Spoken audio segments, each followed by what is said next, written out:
The Pat McAfee Show. There'll be no rules for our guests, for us, for the things we can talk about. Yes, speaking his mind. I've never had a problem expressing my opinions or my thoughts or anything like that. While being relatable. I haven't had that manufactured fake-ass celebrity that a lot of people have whenever they go on those big networks. I've had a chance to really build my crew, build my following, build my audience. And ridiculous. What am I supposed to do? So I'm supposed to look at something that I can definitely afford and say, nah. Is that what I'm supposed to do? The Pat McAfee Show starts in 3, 2, 1. Hello. I'm obviously not Pat McAfee. I'm AJ Hawk, sitting in for Pat. Guess what? When I speak, Twine music cuts off in my ear, so I'm trying not to hit the drop. Pretty close. You got it. It's pretty good. Yeah. As I speak, it cuts all the music off, so I can't hear it. But for people that are watching on YouTube and listening on SiriusXM, Channel 82, Mad Dog Sports Radio, I am AJ Hawk, sitting in for Pat. So Pat woke up this morning, wasn't feeling great, I guess. He is scheduled to get a COVID test later today at some point. So he may call in today, though, depending on how he feels. We talked to him on FaceTime. I'm sure the boys did as well. Seems to be in good spirits, as always. Seems to be doing okay. Now, boys, I want to check on you. I know you guys got tested as well. How are you guys doing? Fantastic, yeah. The test that Bill went and got at Walgreens, CVS, we all took them, all came back negative, so feeling pretty good. Good. You guys look good, too. I figured it. I figured you're all going to come back clean. When did you guys get the news that Pat wasn't going to make it today? Like 9:30-ish? Yeah, So, around the time we got in the office. And he, just said he wasn't feeling great. So obviously, we panicked because we didn't know what you were doing and whatnot. But yeah, I we mean, can't host for 3 hours. yeah, exactly. No way. No one wants to hear us talk for 3 hours straight. But no, yeah. So we went shortly after that and got the COVID tests. We all took them, and luckily they all came back negative.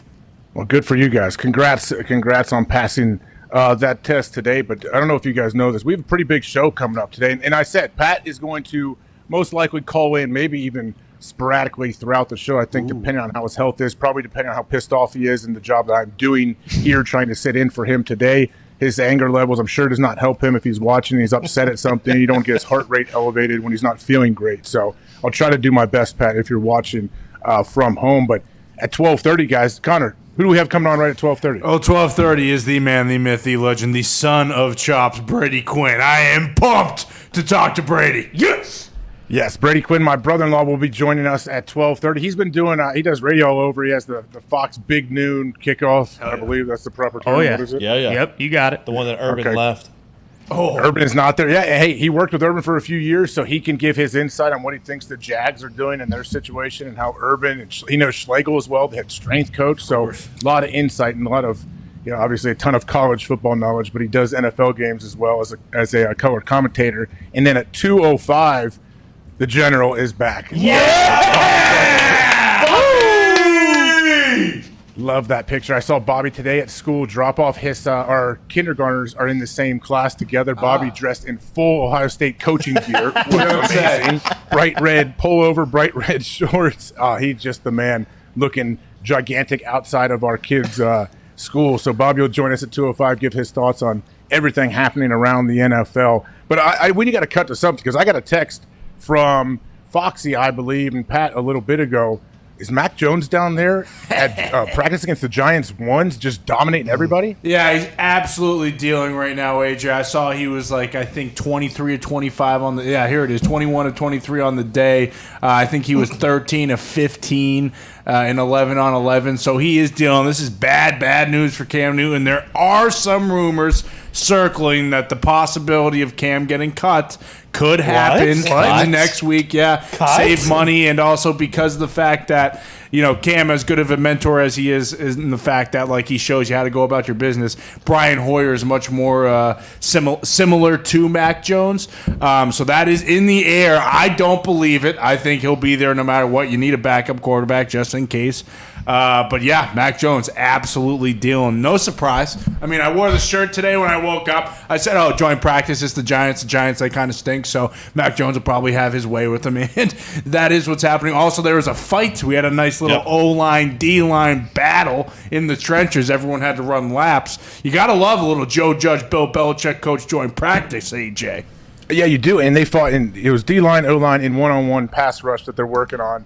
But my question is, how do all these fights happen and we seem to have no footage of them? Are they confiscating people's phones? Like, is there footage of this one at least? I think because I saw it from Steelers training camp up on the Jumbotron during training camp.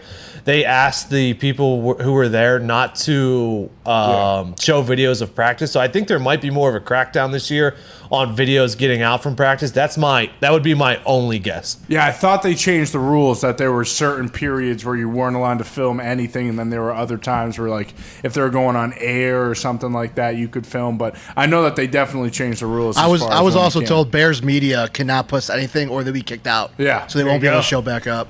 Well, that's kind of how it works, especially during the regular season. Like, the media will come to practice. They can film, like, usually walk through, stretch, and then once you start practice, even and maybe a little bit of individual, and then they kick them out of practice. But for training camp, when it's open to the public, that's what I'm wondering. How are none of these fans getting these fights on camera? And if they are you telling me they're shutting all of them down? Well, I think at this point and once again, I'm going to use the Steelers because I follow all their beat reporters and stuff like that.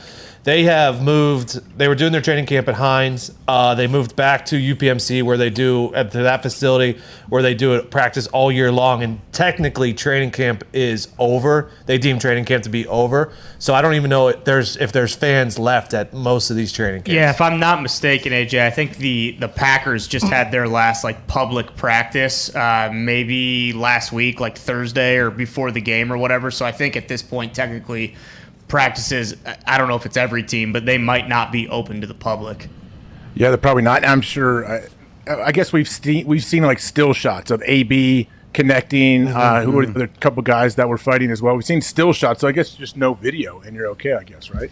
I mean, apparently, yeah. Well, and a lot of the still shots that we see outside of those, like fights, it's just, it's like, like a nice, like one-handed catch that the social media is putting out. It's not really anything, too flashy or anything crazy. AJ, I was caught off guard with the cut thing. Yeah. Do you think, like, can Cam be a backup, or would they be better off just going with Hoyer as the backup, who's been a backup for a long, long time, knows how to get the starter prepared? Like, do you think there's a chance that if Cam, because of maybe this COVID, because Mac Jones is preparing so well and doing so well in practice, that there's a chance that Cam gets cut?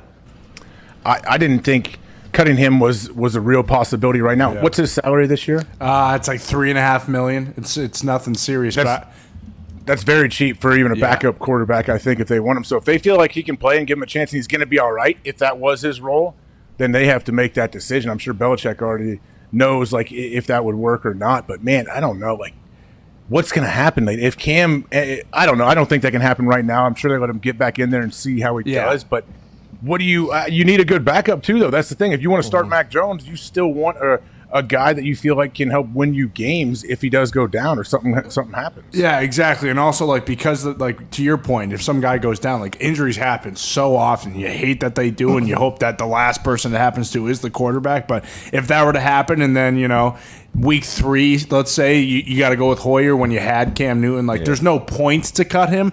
That was just something that was going around the Boston radio talking heads were kind of suggesting that might be a possibility if he doesn't play well against the Giants, because I assume that last Giants preseason game is kind of like his final audition for him to still be in the race. But when you see stuff like this from Mac Jones, it's hard not to imagine that they're not just going to say, okay, you know what, most likely let's just go with Mac. We have him for at least the next 5 years. There's no real point to hang on to Cam, especially with him on a 1-year deal. Yeah, we have. I know there's all these questions like the who's your week 4 starter when you try to compare preseason stats and all this stuff. Man, I don't know. I just feel like Mac Jones has such like a groundswell of support from people. I don't know how much. I know Bill Belichick is not affected by outside influences, what's happening in the media or fans. But guess what? Like, if he's watching Mac just slice and dice the Giants' first team defense, when that's very, I mean, it's not a game atmosphere, but it's close enough to when they're competing, they're having 11-on-11, and you're practicing against another team. Like, trust me, those guys are going hard. We already heard they're fighting in one-on-ones and have to run laps for it. So those are meaningful reps that he's playing well in. That was my question, AJ, is like, as a defensive guy, I can't remember if you said how many joint practices you've been in, but like, when you see a guy like Mac doing that, like, how cognizant are guys that, like, holy shit, this guy's 14 of 15 today, he's dicing us up, like, for both the defense that he's going against and also like his own teammates. Well, I think, his own teammates are probably like, we've been seeing this kid do this for the last couple of weeks. We knew he could do this. And then if you're the Giants defense, not their starters, the guys that are in there getting torched, they're pissed because their coaches are yelling at them, going crazy. But then the backups behind them, and then the Giants offensive players that are watching this happen, they're all just kind of looking over at each other. Look at this dude, man. Like, Cam better get back. Like I'm sure they're all freaking out. Like, this guy is putting it together. And if he was 21 of 23 in team drills, that's pretty good, isn't it? Yeah, pretty damn good. And then yesterday too, Matthew Slater came out and actually talked about like Mac Jones and how he like commands respect, and he's obviously earned it from his entire team. And I think, and you can probably speak on this, when it's someone else who's a rookie or whatever saying this, it's one thing, but when it's like a Matthew Slater or a Devin McCourty, that kind of holds a little more weight in the locker room, right? Absolutely. Are you kidding me? Like, Matthew Slater's probably, he may be the most respected guy in that locker room now, I'm guessing. From coaching staff through all the players and everybody in the front office, that guy seems to do everything right. So if you're Mac Jones and you hear a guy like that speaking that way about you, it's got to feel pretty good. It's got to build your confidence, I would imagine. But Mac Jones is such a unique dude, unique personality. I think he's authentic, and he seems like he is who he is. He's not trying to be something that someone wants him to be, and I think guys will gravitate towards that. Like, I think you guys know, like, if somebody, even if they're a weirdo, douche, if they're authentic and that's who they are, like, I can respect it and I like it. I'm not saying anything about Mac, but I'm just saying in general, when someone's authentic, you can respect it. Like, hey man, all right, I might not agree or even really like that person, but I respect the hell out of them for going out on a limb and actually being who they are.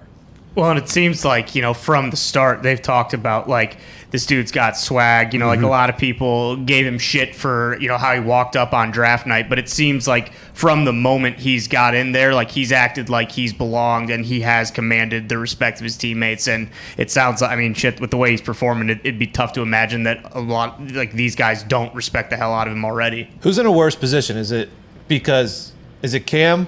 Mac Jones comes in his very first preseason game, gets a standing ovation. Yeah. Or is it Andy Dalton, who is now getting booed every single time he doesn't get a first down in preseason games? Man, I was thinking about that earlier today, actually, about the Red Rocket, Andy Dalton. He's such a good dude. That's the thing. It's tough, and I know him, so I really like the dude. But what a tough situation. Like, let's say Andy starts week 1. If they go 3 and out in that first drive, what do you think the fans are going to do? Like, no matter what he does, if it's not a touchdown on the first play, people are going to be calling for Justin Fields. So it's like an impossible situation right now. Luckily, they're on the road. Yeah. So which I just thought of in my head. Luckily, that definitely helps. But they're going to be going against the Rams, who I believe were the number 1 ranked defense when you looked at certain stats last year. So, like, even if they're on the road, if they come back home week 2, like, the chances of Andy looking great in week 1 against that Rams defense is not great. And then if they come home week 2, which I'm not sure if they do or not, and then he comes out and struggles too, like, it's not going to be good. Well, and with Andy, at least Andy's like been like last year he was a backup in Dallas. Like, I feel like for Cam's never ever been a backup. Like, he's always been the guy on whatever team he's been on. So I don't know how that transition is. If I assume it's a very difficult one. Like Hasselbeck, Pat's talked about before, going from Seattle and then coming to the Colts and kind of being more of a mentor versus versus the starter being the guy. So you wonder if he can even make that transition. He's always on the sideline celebrating with the team whenever they do anything good. The question is, does he want to? He definitely can, but is he willing and does he want to? And he doesn't have to either way. Like, I'm sure he's got plenty of money saved in the bank if he doesn't want to do that. But if he's willing, then you definitely can. Look what happened to Jameis. I would imagine Jameis is going to get named starter here eventually, maybe. And that dude sat as a backup for a year. What do you say? What do you call it, guys? What do you went to Harvard? The Harvard of quarterbacking. Yeah. Hey, and it looks like it's starting to play out and work out for him, isn't it? Right now, we'll see. Long season to have ahead of us. We don't even know if he's the starter just yet. But so with T.J. Watt, I want to pivot quick. I know T.J. Watt, they say camp is over now, so he's likely to sign a long-term extension and become the highest-paid defensive player. Is that correct? Yeah. So normally, how the Steelers work is they don't do contracts during the season, and the speculation is there's no way that they let TJ go until after the season contract-wise, because then they got to worry about Minka and some other players too. But TJ most likely, because as you know, he's not going to take anything less than what the current highest edge defender is taking right now, especially after his season last year. So I believe Joey Bosa is the highest paid right now at like 27.5 or something like that per year, with over $100 million guaranteed. Myles Garrett just got just over $100 million guaranteed. So within the next couple weeks, they play the Panthers on Saturday. It seems like TJ is going to get a $100 million guaranteed contract very, very soon. Yeah, I mean, so has TJ been taking part in camp and everything? I don't think he's done any like the team stuff. He's been doing individuals and stuff like that. So is this a hold? He's healthy, right? This is a hold in? There hasn't been any like news or any articles like TJ's holding in because I think he's doing enough. He's showing up every single day and he's doing enough practicing. Like when Melvin Ingram did it, he was showing up and just standing around the whole time with the team. TJ's doing enough that it's not technically, I guess, a hold in or whatever. But I don't think he's been doing any team drills or anything like that where he's going to get hurt before he gets $100 million guaranteed. Diggs, you're a big Steelers fan. Yeah. I assume you are happy with this, and you know they can't let this guy get away. Yeah, not even just for on the field, because he did have him and Aaron Donald obviously were. Aaron Donald won the defense MVP, but a lot of people said TJ could have. He makes such a difference for that team, especially now that we've lost some people in the secondary. Like the getting pressure up front is going to mean so much more. But on top of that, like all you hear right now from Pittsburgh media and Steelers media and like the podcast and stuff like that is pay TJ Watt, give him his money. So if there was any chance that they let TJ out of the building or anything like that, there would be a revolt. Oh, absolutely. They would go crazy. And there should be. Like you hope that you find a way to draft guys like TJ Watt that are such game changers and dynamic and be a cornerstone of your defense for however many years. So to let that guy slip away would just be stupid, I think. I mean, it's awesome that he's earned this. Is it awesome that we have to pay a non-quarterback position almost $30 million? No, but that's like it goes quarterback and then edge as far as paying guys. So that's kind of what you have to live with right now, and he's earned it. So that's how it is. I'm not sure like if his numbers changed at all, but like is there any worry within like the Pittsburgh media or even for yourself that without Bud Dupree, like he might not fall off, but be more doubled, face more attention, even though like Hayward is still on the D line. When we had, who do we have on? Kyle? No, the other long. Chris Long. We had Chris Long on. I asked him about the other side, losing Bud Dupree or whatever, and he said it means more if they were to lose like Cam Hayward or Tuitt inside. And then the guy they drafted last year, Alex Highsmith, has looked great. They have Melvin Ingram on the team. They've both looked great. So I'm not worried right now about losing Bud, even though Bud's an incredible player. But I think they have some of the pieces to at least rotate Ingram and Highsmith to do some of the stuff that Bud could do. I like Alex Highsmith. I actually called one of his college games. Like he seems like he is very well put together and mentally. Like he was his coaches, how they talked about that dude. Like he was so mature and the leader of that team. Like I think he could be really, really good for a long time. He seems perfect for Pittsburgh, actually. Dude, when I went back, he was in that softball game. He is built like a fucking brick shit house and like the nicest dude in the world. And all the reports out of camp are that he's been playing incredible. So I'm not too worried about that, actually. Hey, so Hard Knocks was last night, right? Oh yeah. All right. Yeah. I unfortunately I missed this one. I did not get to see it yet. I will Jay. be watching. Dude, Hey, what are you doing? Dude, you missed the drone?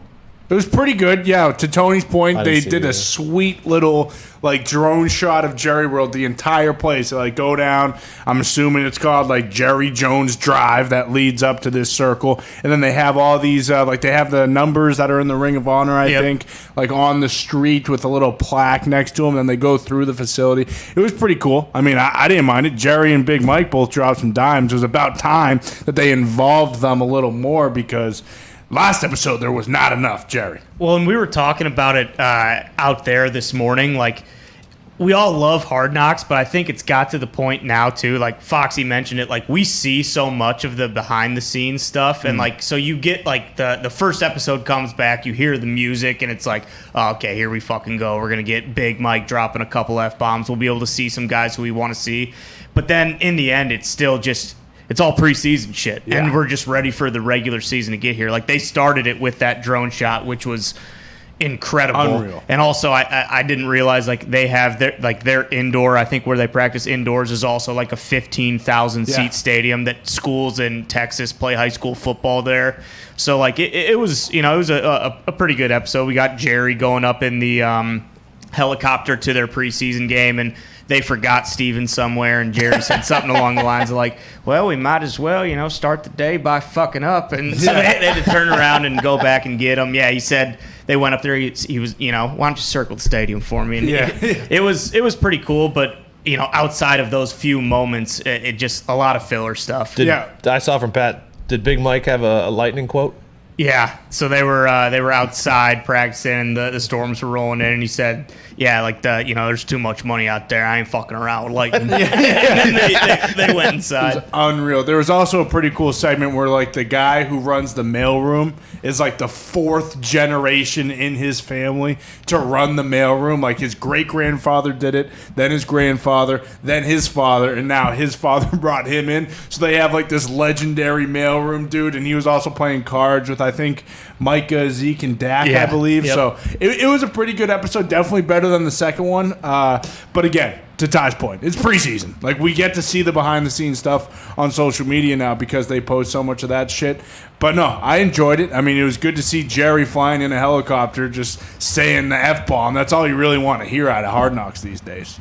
Well, don't you think it would be awesome if they did Hard Knocks and they followed them throughout the season? I believe Amazon did that, didn't they, with the Rams a couple years ago? Yeah, they did it with the Rams, and then they did it again with the Cardinals and maybe the Panthers. It's called like All or Nothing or something like that. So when Jeff Fisher gets fired, What? and they Jeff Fisher got fired again? I believe Jeff Fisher did get he fired, got fired on that show. Yeah. Oh, bad timing. Jesus. You know Jeff Fisher?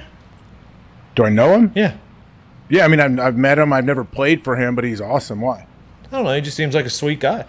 I visited Tennessee, brought me in for a visit before the draft, and I remember I showed up, and they're like, "Oh, we'll take you to Coach Fisher's office." I'm like, "Okay," and they took me there, and I sat down in his sweet office, and then he came strolling in. He's like, "Hey, sorry, man, I actually left. I was headed home for the day. I didn't know you were coming later or whatever." And he popped his feet up on his desk. He leaned back in his chair, popped his cowboy boots on the desk, and we just talked. He's like, "Yeah, we're gonna take a quarterback, man. I'm not really sure why you're here." But, That's unreal.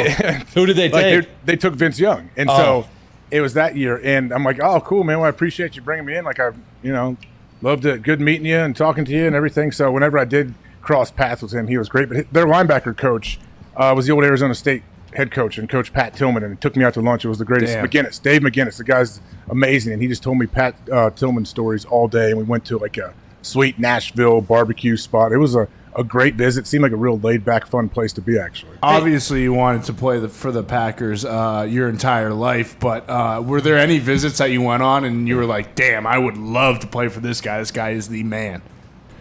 It's kind of like when you talk to any of those guys, usually like most of them, you come away with that. When it's like, it's not a recruiting process, but it's like you get them in a different setting where they're laid back, they're talking to you, and like that's usually not how they are as a coach.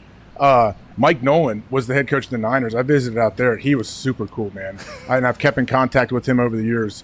He was a very, very cool dude. Didn't work out great for him Was he during wearing my a time suit? early on in the league, but I like him. I have a lot of respect for him. And Detroit, Marinelli was the head coach when I visited. Thank But God that didn't that guy's happen, huh? amazing. Was Nolan wearing a suit when he brought you in? Surprisingly not. He was. You know what? No, you talk about a good dude. We went to lunch or something, and his car was valeted. And the guy brought his car, and Nolan was like, "Oh man," he's like, "I don't have any cash on me." He's like, "You ain't cash?" And I had like a $10 bill I gave him that he tipped the dude. Cheapskate. And a week later, he sent me a thank you note with a $10 bill in it, paid me back. Wow, that's awesome. Whoa. Did you tell him sorry after he got fired by the Cowboys recently, or no? I did not get to reach out to let him know, but I will next time I see him or chat with him. Ty, I'll make sure I do. I'll give him my condolences. Well, if Mike Nolan fell so that a janitor from nowhere could rise Hell yeah. to the stardoms of head coaching in the NFL. What was What? his name? Jim Tom Sula. Jim Tom Sula. Oh yeah. I was gonna say I didn't know what the hell you were They had talking about. the Niners had. We're gonna go to break here in a second, but the Niners had a string of head coaches there for a while, where it was just a rotating door, wasn't it? Yeah, Oh, Chip yeah. Kelly was there for Revolving. what, a year or two? Yep. That was not good. Tom, remember The O-line coach? Singletary. Singletary? Yeah, can't win with him. Can't Him win and with Vernon him. Davis. Yeah, that was insane. And then Harbaugh came in the next year, and they went to the... Yeah, like the NFC Championship, Yeah. I think. Yeah, it's a weird. They had a weird time going. I tell you what, Kyle Shanahan, they found their guy. It seems like right now, but we're gonna get to a break here in a second. And on the other side, though, we have a dude that if he was standing or sitting next to old Andrew Don't say it. Siciliano. Dude, why? Power over this guy. Why do you do Siciliano, that? appreciate you. Posted a picture of me and him from Broadcast Boot Camp on Twitter. This guy, Brady Quinn, after the break, Channel 82, Sirius Bullying him XM, then, Mad still Dog Sports. bullying now. Piece of shit.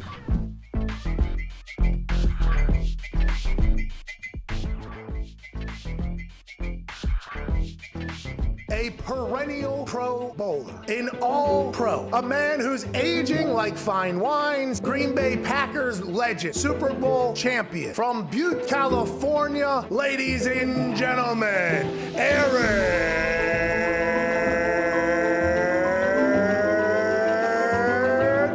Rodgers! Please tell me that that's going to be a one-time thing. What is the longest you've ever thrown? Yeah, somewhere between 68 and 70, Pat. I don't know, right in that sweet spot. Oh, 69 yards is how far you threw it. Nice, congrats. Hell yeah! Of course you have, by the way. Of course you have. With home! That doesn't get you going for a game? Are you kidding me? No, but I have a funny Creed story. So, in 2007, we're playing the Dallas Cowboys on Thursday night. We're 10-1. I have long hair. I'm a backup. And before the game, we walked down the field, and I don't know if it was on purpose, but our intro song was Creed with Arms Wide Open. I looked to my buddy Nate Weir, who AJ knows Nate really well, and we both said this is going to be a good night. And that was the night I came in off the bench and played pretty well and kind of changed the narrative about me from, possible draft bust to, hey, this guy might be able to play, maybe. Thank you, Creed. My kids say, like, oh, if they see him on TV, oh, there's Uncle Aaron, look at that. Oh, Dad, is that Uncle Aaron's dog? I'm like, nah, it's a prop dog. They're like, well, what happens to that? I was like, oh, I think he has it killed after that. What the hell's wrong with you? AJ. I noticed this past Sunday you were smiling, shaking hands, giving a lot of high fives to the boys on the side. What have you seen in this old footage that has rejuvenated your love? Or is it something else about this 2020 season that seems to have you just in a better headspace? Why am I having so much fun? Bingo. I have just a new and increased love of life. And I've made decisions and changes and habits that put me in a lot better headspace. And there's just a lot of things that have come together in my life over the last few months that have really been enjoyable and reminded me, given me perspective on life and in football to view things through the most positive lens I possibly can. And that's why I'm having so much fun. And it starts with love. And then surround yourself with people that you really enjoy. This show is, to get sentimental, this show is just another step in that, because I love Age so much. And Pat, I have so much respect for you and the boys.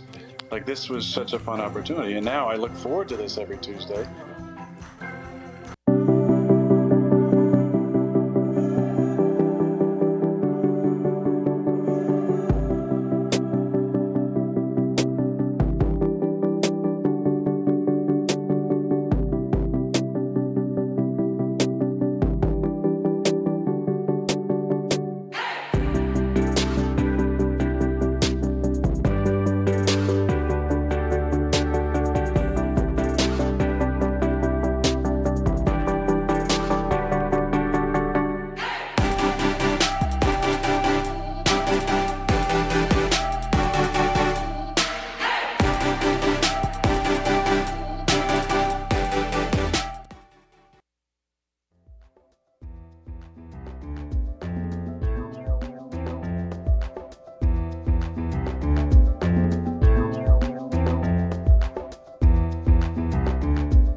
not talk about Pat McAfee. Do not talk about Pat McAfee. One fight at a time, fellas. Pat McAfee Show. That's right.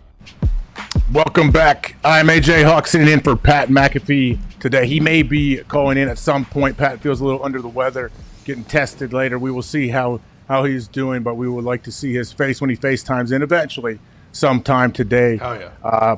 But I'm sitting in for him from the attic here in Ohio. The boys are with me back in studio. Zeke, is our next guest on the line yet? Yes, sir.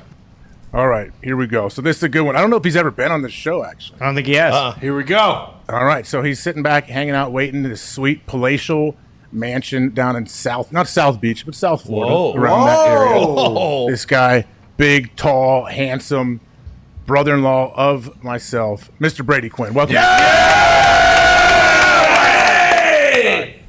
I gotta be honest. I've been waiting for this invitation for a long time, AJ. You've been doing this show for far too long.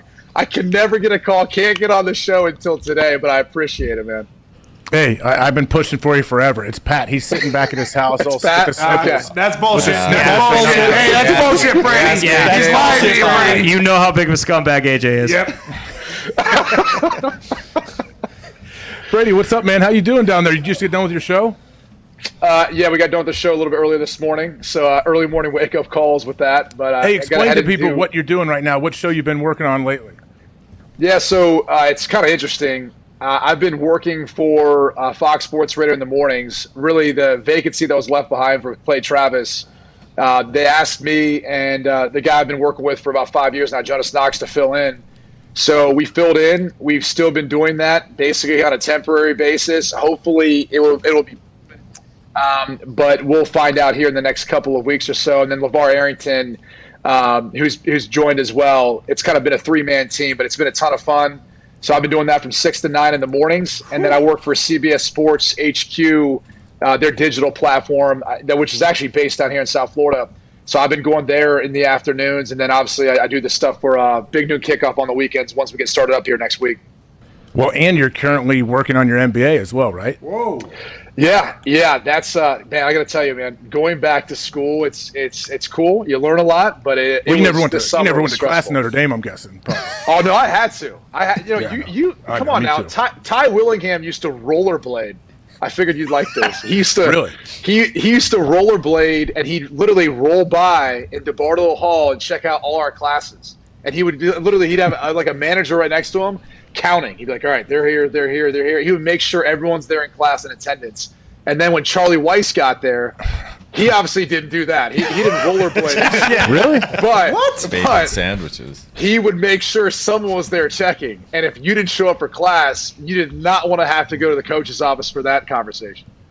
Hey, I get that's exactly. I went to all my college classes. Like, I'm not saying I did great, but I was there. I was present, and I was taking notes because they checked on us. But when you going back to Ty Willingham, he's rollerblading around Notre Dame's campus, which I was lucky enough to go down and watch your spring game going into your senior year. I had a great time because I was not playing in the game. Everyone there probably we all did. We all did. I got to have a nice taste of Notre Dame from Brady. Yes, tell the story. story. You want to tell the story or not? Yes. Tell the story. What part? Well, so our buddy Oz.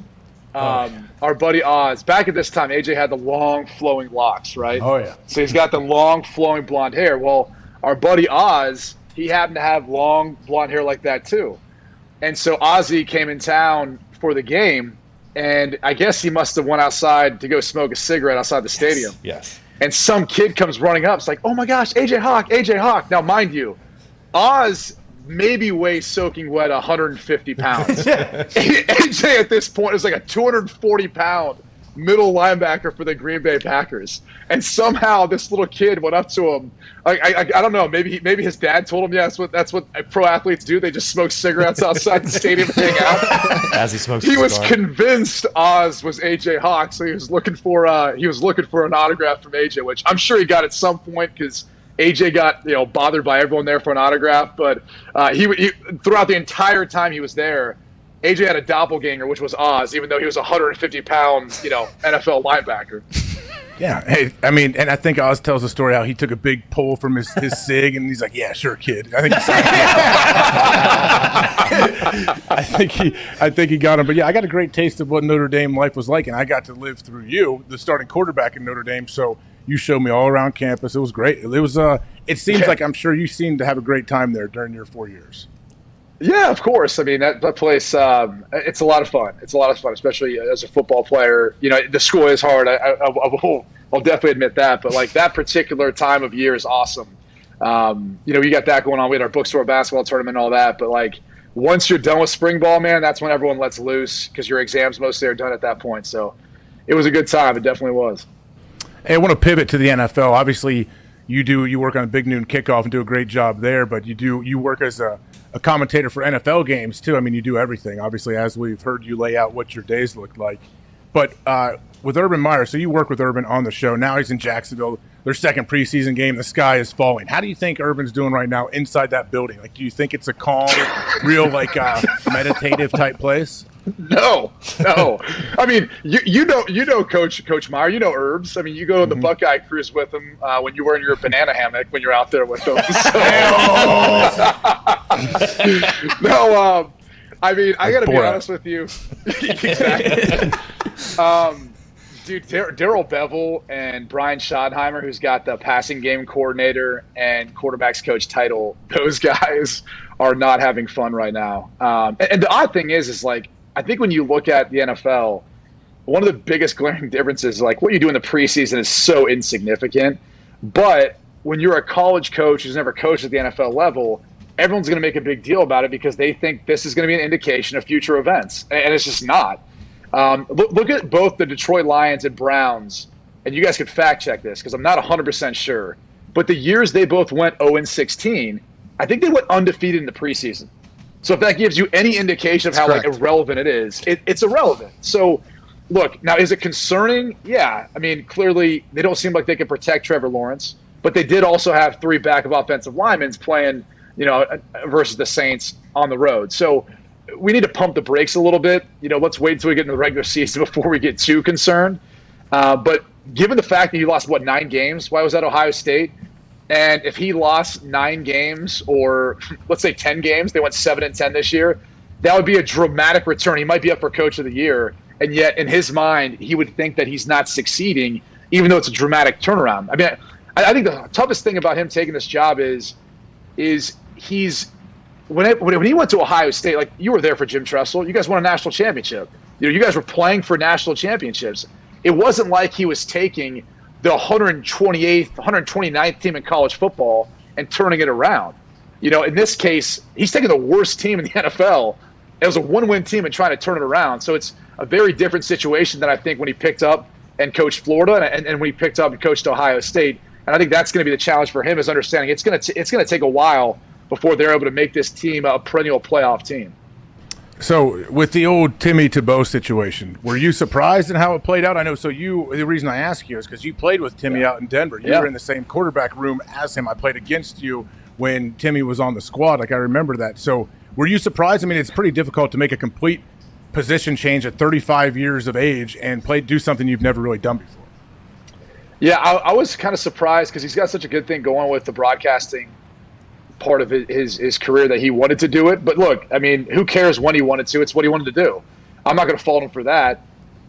Just from knowing him, being around him, he's a very competitive kid. He's an extremely hard worker. I was more surprised by the fact that they just pulled out the rug from underneath him that quick. But I also was surprised that he played as much as he did. They had to have known based on practice and scrimmaging that was kind of what was going on.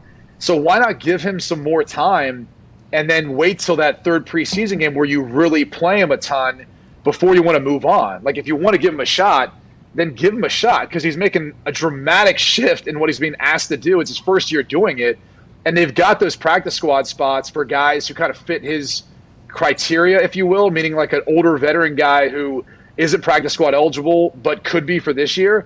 So why not try to utilize one of those spots for him if you believe he actually has a shot at doing this? Otherwise, I'm kind of questioning why they signed him in the first place if you're just going to release him so quick after 1 game because it looked bad. If you asked me to go play linebacker in the NFL, or I chose to try to come back and do that, it's going to look terrible, and I'm probably never going to be able to play the position. But, if you're going to sign me to do it, then at least give me some time to develop into it.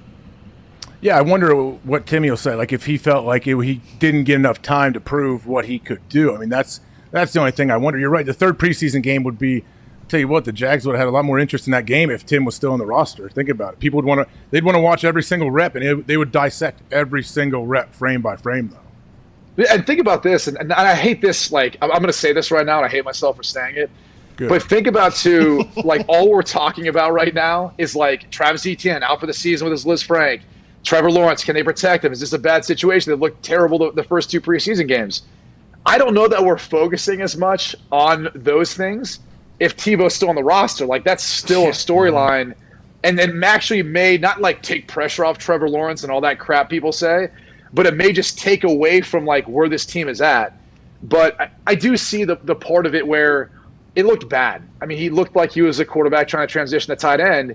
And so you kind of feel like Urban probably, if he's trying to create this environment, this culture in the locker room, they had to make that decision in order to, be taken seriously as far as the rest of the guys in the locker room, what's expected for them out of that job. But again, that's why you wait till the third preseason game to put him in that position where he's playing that much, and then you can make that decision then with that final cut.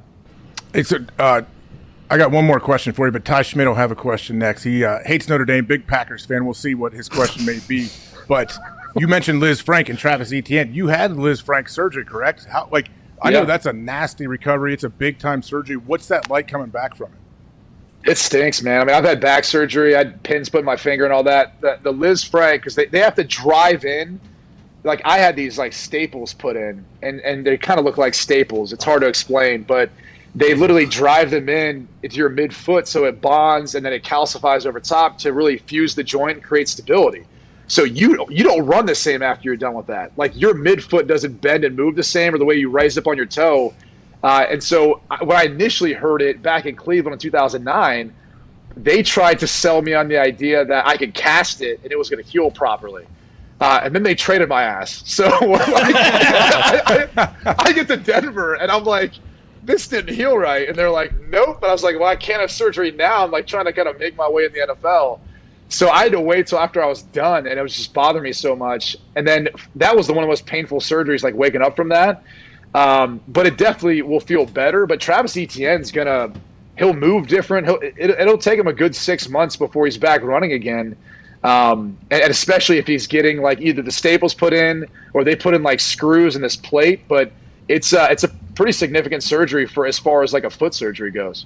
Yeah, I know he got placed on season-ending IR. Ty, what's up? What do you got, man? Brady, it's funny AJ mentions that I hate Notre Dame because when you were there, I actually loved watching you guys. There's a Notre Dame hype-up video on YouTube set to Crawling in the Dark by Hoobastank. It might be like one of the best YouTube videos of all time. That, AJ. Sure. But I mean, who doesn't love Hoobastank? Yeah, exactly. Did Ty Willingham wear the wrist braces and knee braces? No, it actually starts with Charlie Weiss giving quite the pump-up speech. But coming out of college, like you were can't miss. And then when you got into the NFL, I always thought like you never really got a fair shake or a fair opportunity, and whether it was injury related or anything like that, I mean, it never really panned out. Do you have like any, do you look back with like, and kind of wonder what if like your NFL career could have been considering all that kind of stuff, or are you at peace with where you're at right now? I mean, I'm definitely at peace with where I'm at. There's certain things you can't change or decisions that you can't change. I mean, the thing that I always contemplate is on draft day, the Ravens were going to take me at 23, and I talked with them basically the entire 22nd pick. And then Cleveland traded up to 22 to take me and draft me. So that scenario always kind of runs through your head because you're watching Joe Flacco get drafted there the next year. You look at the organization, the stability, the defense, kind of just the consistency that they had, and then the success that he had. And you're like, man, that would have been a great position to be in, especially with that defense and the running game they had. You wouldn't be asked to do too much. You can kind of grow into it. So that always kind of goes through. But again, that was out of my control. And then the other decision that really was in my control was after my last year in Denver. So this is back in 2011. I knew Peyton was going to be signed with the Broncos. I talked to the coaching staff. I knew he was coming in, but I know I was a free agent. And at that point in time, I'd only started, I don't know, maybe 12 games or so. And I'm 5 years in the league, and I was thinking, like, I want to go play. Like, I've never been the type, and AJ probably feels similar. I think we've at least talked about this. We're like, we're going to sit down and watch golf. Like, we'd rather be out there playing golf, even if it's on, like, a crappy Muni course, than going and watching, Augusta or going and watching the Masters. At least that's how I've always felt. And so I could have like backed up Peyton, and then maybe it would have extended my career. I would have been in Denver longer. Who knows what would have came from that? Or I took the opportunity on a 1-year deal to try to go out there and prove it at Kansas City. Did get my opportunity, but it wasn't until halfway through the season. We had an awful year. I had a couple concussions in that time. I think one of them happened in Green Bay with AJ. Preseason. Preseason. Yeah, I was heaving it in the locker room. Then I was trying to go out there to talk to them before we had to fly back. And I spent the night in the hospital that night. But, like, things just couldn't have went worse for us that season with everything that took place on the field, off the field. So, in retrospect, probably not a good decision. But I got the play, and, like, I'm the type of guy that I'd rather go down swinging, like, at least be out there in it, than be, standing on the sideline waiting for that opportunity. Hey, speaking of concussions, Connor from Boston has a great question for you. Yeah, I got plenty of those, AJ. Brady, you would always smack that play like a champion today sign, and I believe AJ does the same thing with the splits Brady Quinn, AJ Hawk jersey. Do you share the same love that he does for it, or are you kind of sick of this question? I'm probably the 800th schlub to ask you about it. It's been a while. I really feel like the funny thing is about the Fiesta Bowl, that game, everything is, that's like all anyone remembers. It's just like my sister, AJ's wife, in the split jersey. And like most people, when you see a split jersey, like that's what they go back to. They always think about like her wearing a split jersey, which is it probably, I don't know if that was too soon to be considered viral or however you want to talk about it, but like it was one of the weirdest things that like people to this day will still remember about that game, and just about like, I don't know, everything between AJ and the best part is everyone's like, "Hey, you're married to AJ's sister, right?" And I'm like, "Yep." Yeah, I doesn't have a sister, but yeah, sure, yeah. I say the same thing. No one ever gets the story right. No one ever gets it right. That's all right. Hey, before we get to Diggs, I wanted to ask you. So there's a new policy, right, with the NFL, the media. So they're not going to be in the locker room after practice, after games. Is that correct? So where can they speak to the media? Are they not going to be out there? There's not going to be any meat gazing out there in the locker room this year? So the national media, right? They can't be in the locker room anymore. And they have to be team affiliated, which this all has to do with COVID, obviously, and them abiding by and having the same testing protocols or vaccination status, whatever. But this is like one of the most unnecessary things that you notice when you go from college to the NFL is, like, there's a bunch of people who rush to come talk to you while you're naked, like just getting out of the shower. And I'm always like, can't you just like hold on for a second? Can't we just go into like the conference room or step outside of the locker room or on the practice field in pads? Like, I've never understood the need and why like the media has to be in a locker room. Like, that's a sacred place. It's a place of comfort. It's a place where, yeah, to AJ's point, like we always knew which reporters were the gazers, old Peter Gazer over there, like you can tell. And I also, shout out Peter. I also feel like, you said that, not me. Not me. I also feel like, to be honest, like it puts women in an uncomfortable position. Yeah. And look, there's some guys who they want to do the interview naked. Like, trust me. Like towel up top, towel over the shoulder. Yeah, those guys. Yeah, they're Porky Pigging it. They got a T-shirt on, nothing else at the waist down for a reason, or it's just a jock strap, and they've been lotioning themselves for like 10 minutes. So it's Bob. It's the weirdest thing. I don't know why it's necessary. I really don't. Yeah, Bobby. Right. Brady knows Bobby well. Bobby's coming on at 205, and I know you always would brag to Bobby about how you're like, "Hey guys, look at this. I can hold. I got my towel on, and I don't wrap it around my body. And I put my hands out like this. I can hold the towel just on my shaft." You always used to do that, I heard. You'd have guys who didn't even go in the cold tub just because they knew the media was coming in, so they wanted to make sure they looked the part, Before this goes completely off the rails, Nick Moraldo's got a question for you. Let's go back to Nick. Brady, AJ tells us all the time about his old man Pistol, and then he tells us some legendary stories about your old man Chops. He's become fan favorite around here. We're hoping you could tell us a little bit more about the legend that is Chopper. I don't even know where to begin. There's too many stories, too many things about Chopper. It's hard to put him in a nutshell. Even the nickname alone, we still to this day don't know really where it came from. He served in Vietnam. He was like a gunny on a chopper, so we're assuming that's where it started, but we're not really sure because he tells a bunch of different stories. I'm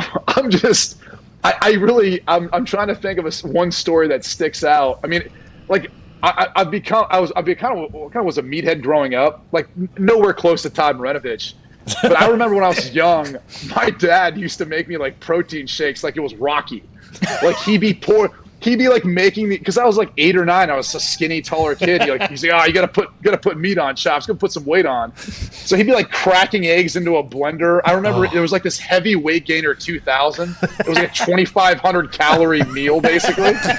Like as an 8-year-old kid, I'd walk around like I had a brick in my stomach. But it was all an effort to make me like kind of get bigger and stronger. But he's just a legend, man. There's too many countless stories, but none of which are probably really appropriate for this medium. Yeah, everybody has some kind of chopper story. Diggs, what'd you have for Brady? I know you said you had a great question. Thank you, AJ. Brady, my pleasure. Great job on the morning show, by the way. I love what you're doing and how you're hosting it the same exact way and saying the same things that Clay would. I appreciate that. My question is, though, in your time, over, under, how many bacon sandwiches did you see Charlie Weiss eat? 700 or more? Jeez. Wow, that's a good question. I never saw him eat that many bacon sandwiches. He definitely likes bacon though. Like I remember, what trip was it? I think it was when we go out to Stanford.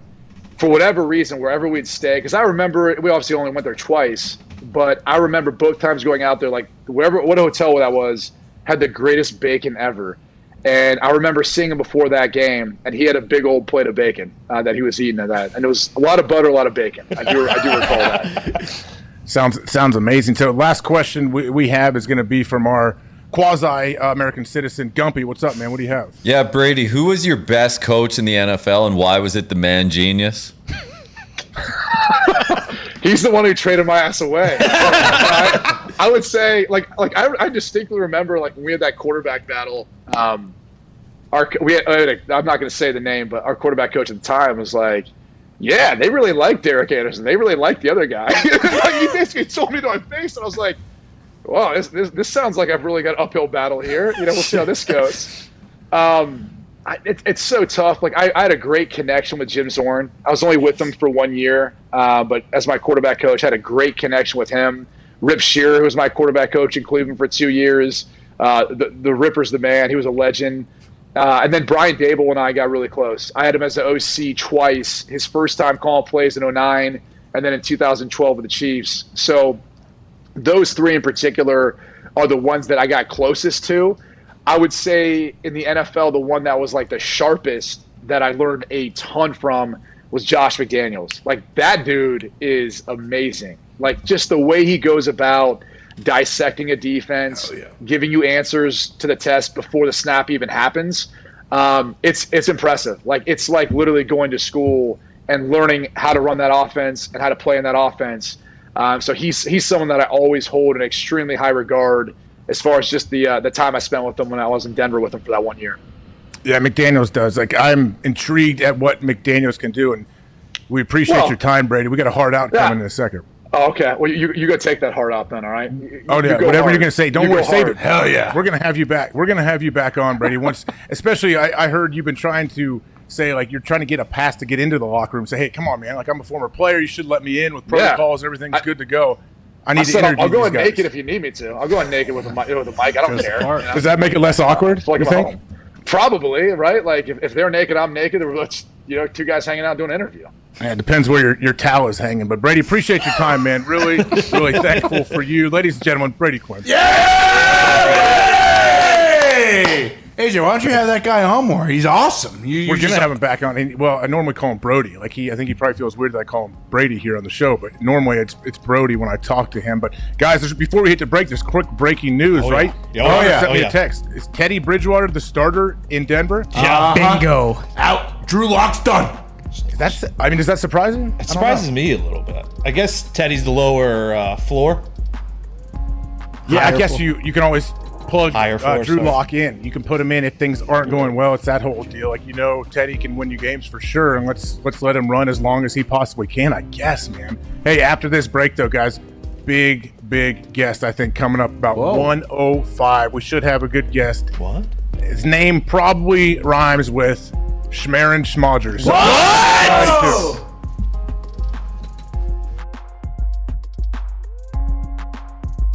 Today's event is me versus a Carolina Reaper pepper. A pepper that has what?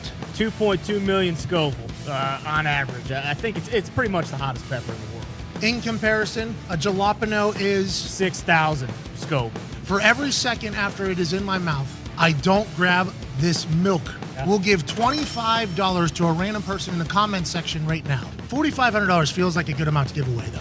And that'd be 3 minutes. This is going to be a long 3 minutes. That's redder than the devil's dick. That crunch. How we doing so far? Doesn't look too bad. I should have taken a drink of water beforehand, though, because I think I had a dry mouth. I had a little cotton mouth. Oh, okay. Once the hiccups start, I think you're just about done for. What's your biggest regret in life? Do you have 2 more minutes in you? I think it's just starting to hit like the peak. The curve on this thing is just starting to go up. You are handling this much better than Bill did, though. You are, yeah. Billy Tubes was puking 10 seconds in. 130. 130. It's burning my esophagus. Do you feel like you're going to puke? Oh, I do. God, that milk looks ice cold, too. No! Beer that broke my heart. Hey, one more. I'm getting lightheaded now. Yep. Now we go. 8, 7, 6, 5, 4, 3, 2, 1. Dance with me. How you feel now? A little bit better, but not quick. Oh, my God. That's a bad idea. I need more. More milk.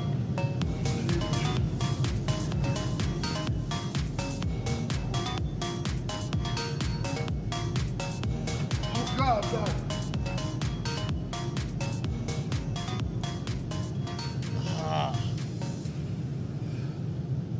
Yikes. I was on a team that was very bad at football. We almost were completely defeated until Dan Orlovsky showed up and got 2 big wins.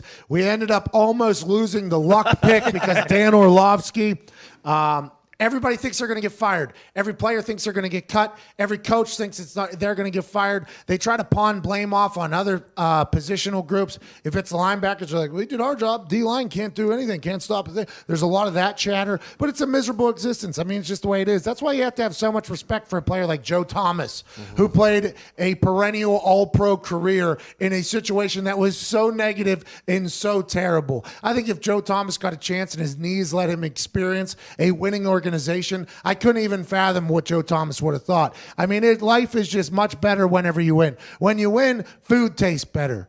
Drinks taste better. Sex feels better. Everything is better when you win. Winning cures all, they say. That's not just in the building and for a football team. That's in your life. Everything is just better when you win. And when you lose, especially when you're talking about some of the most competitive humans on earth, it is a nightmare. You got a lot of people trying to jump off the ship. You got a lot of people trying to figure it out. And whenever you're in a situation like that, it's just a full-blown nightmare for everybody. You got to think, when you get to the NFL, let's assume that the humans that make it to the NFL have had a lot of success through their lives. High school football, probably one good player, a guy who's going to make the NFL can lead a team to success. In college, if you have a couple good players that can make the NFL and make it to the Dolphins, even though the Dolphins stink, you're still going to make the NFL. Let's assume that team has had success. So then you get to a completely unsuccessful operation, a completely defeated operation, and then it's like, man, this is a whole new life for us. I'll never forget, I had a coach, special teams coach. I won't say his name because this is a terrible thing to say as a coach. We lost the game. It was back in the first regime. We were a good team. We lost the game, and everybody was moping. You know, like people were not happy that we lost the game the next day.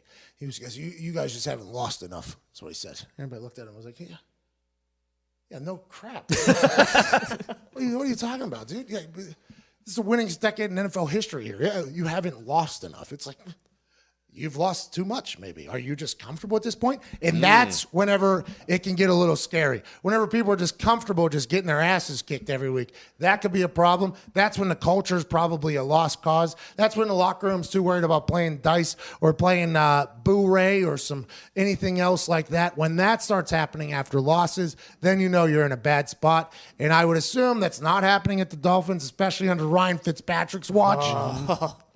But maybe it is. I don't know. But that is a miserable existence. I am not a fan of that.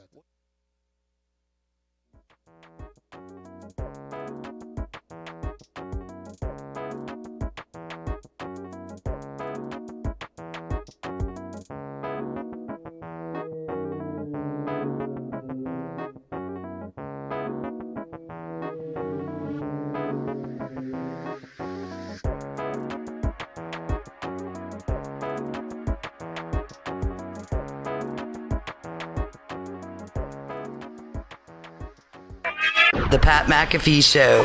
There'll be no rules for our guests, for us, for the things we could talk about. Speaking his mind. I've never had a problem expressing my opinions or my thoughts or anything like that. While being relatable. I haven't had that manufactured fake-ass celebrity that a lot of people have whenever they go on those big networks. I've had a chance to really build my crew, build my following, build my audience. And ridiculous. What am I supposed to do? So I'm supposed to look at something that I can definitely afford and say, nah. Is that what I'm supposed to do? The Pat McAfee Show starts in 3, 2, 1. Welcome back to the Pat McAfee Show. I am AJ Hawk sitting in for Pat. Cannot hear the music twined, but I assume it's going to drop here any second. Nice. Close. Atta baby, Very AJ. close. Very close. Hey, so obviously I think for anyone that's joining the show, I'm not Pat. You can see that. You can hear that if you're watching, if you're listening. Maybe we sound alike. Do we sound alike, boys? No, not at all. But I mean, if I was watching the show and I saw you came on, I think I'd be able to assume, oh, that's not Pat. That's AJ Hawk. Yeah, I know, Connor. I'm speaking to the Sirius XM listeners that don't have a visual element.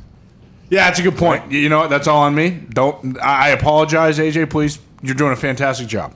Connor, the Sirius XM listeners cannot see this, but your hair looks great. What have you been doing? What is your protocol? Well, Pat has very kindly directed me into the path of the hair dryer. Is that what it's called? Hair blower? Blow dryer. Blow dryer. And let me just say it has done absolute wonders to me. And I can't, forget Roman. GetRoman.com/Pat. I believe you get $15 off your first order. It's been fantastic. Absolutely wonderful. AJ, you might not be able to see the stash is gone as well. Yeah, I did shave the stash this morning. Time to let the mullet eat. It's the mullet's time to shine. It looks like it's still there. Zeet, our guest told me to tell you to call back. The mullet shine. Yes, sir. So Zeet's gonna dial up our next guest. Hopefully we can find a way to squeeze a few minutes out of the guy. Let's go. What are you saying? Who's singing back there? Pal. The pals. What's up, AJ? Oh, what's up, Gump? How you doing, man? Good. How you doing, buddy? Gump, is this Tua thing? Is this a big deal? What do you mean? The whole Tua, there's a Twitter situation. We'll get to it later, actually, because guess what, guys? Yes. We have a special guest coming on. I mean, I don't know. He's basically a contributor to the show. Been on a million times last year. Most likely, we confirmed he's coming on Tuesdays this year. What? Ladies and gentlemen, Aaron Rodgers, welcome to the show. Oh, man, look at the KG picture behind you. That's awesome. Hey, man. I'm in a different office today, but always got love and respect for KG. Most likely, is it? Are you guys pulling out of the deal now, or what? Are we never know. No, we're not pulling out. We're not pulling out, Aaron. You know that. But what I don't get is, we got to put caveats that we don't know. I know you don't, but hey, I heard. So multiple people have told me. They said you're quitting football to go host Jeopardy. Is that true now that guy had to step down? I don't know, buddy. I haven't heard any news with that yet, but I heard they at some point they might need a new voice of Jeopardy. So, with all your your voiceover work you've been doing in Hollywood, I feel like you might be up for that job, AJ. Thank you. I appreciate it. I assume LeVar Burton has been sending you threatening DMs, right? Telling you, hey man, back off my gig. I love LeVar. I was a big fan of Star Trek. Reading Rainbow. I mean, who grew up and watched Reading Rainbow? Hell yeah. Of course. Here. Come on. Thank you. Yep. Well, we'll see what happens. We'll see what happens with him. Hey, I'm but how do so you, glad I'm on here without Pat, though. I mean, I feel like a lot of people think I only come on because of Pat, and I don't care about the boys and age. So this is good. I also saw a disturbing video of Pat trying to take a snap. When was that? Was that a couple days ago? Yes. was he trying to take a drop back? Yeah, it wasn't. It didn't work out very well. But Yeah, we were. Whoa! Yeah. Whoa! Come on! What the hell's going on out here? All right. And first of all, Aaron, thank you for your time. Thank you for your time. I appreciate you. You look unbelievable. I heard you've been playing great football. What's this all about? What just happened right here? My shins are titanium and platinum because I want to bat for you for like 7 months or whatever. And now you're on your, I'm happy Pat's not here. What is the deal? Pat, I just feel like you're such a great host that, with these other guys, it gives them an opportunity because most people, I think, who watch our show on Tuesdays, they wonder if AJ is a mute or a mime, maybe mime on the side, who just, a cigar-smoking mime, and they're wondering if maybe they can book him for some days. So it's nice to be able to get him some, a couple words in, and some of the boys too. So I don't know where you're at, but I was invited on the show very nicely, and decided to comply and agree. Hey, we appreciate that, but it got me thinking. Okay, Pat's out of here. Yeah, Pat. Oh, look at that! Look at my picture on his TV screen right behind that awful desk. Yeah. Whoa. Hey, we know that you are definitely not scared of having awkward situations, making people feel awkward. I think you thrive in those situations at times, which is fine. I do the same sometimes. How weird was it when you were walking in your first day back this year, wearing those sweet, sweet shades? I don't know where you got them, and whatever, in your homage shirt actually too. On day one, was it weird walking back? Like even you, what was going through your mind? It was a little strange for sure, and there wasn't a lot planned. I'd gotten a text from our buddy Brian Bumgarner the night before, but I literally went to my closet and was looking for the first James Purse T-shirt in my closet, and I came to that one with Brian and his chili on the front. I said, yeah, this would be pretty cool. Those glasses, I know I've said it, I think on one of my social medias, but I'll say it again. You were nice enough to gift / I stole those glasses from you at Tahoe.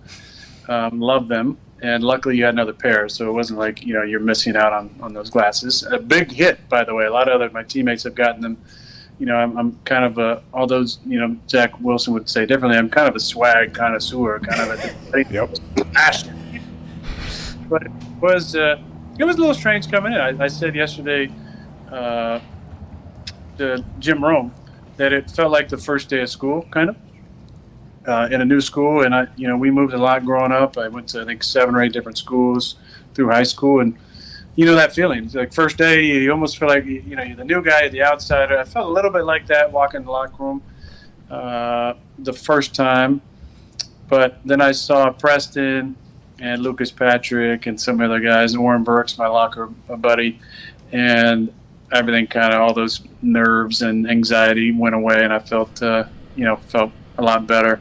And as it's just different when you're away from the team for 6 months. Everything feels a little bit different, but it's been it's been good to be back with the guys. Everything's just feeling like normal again.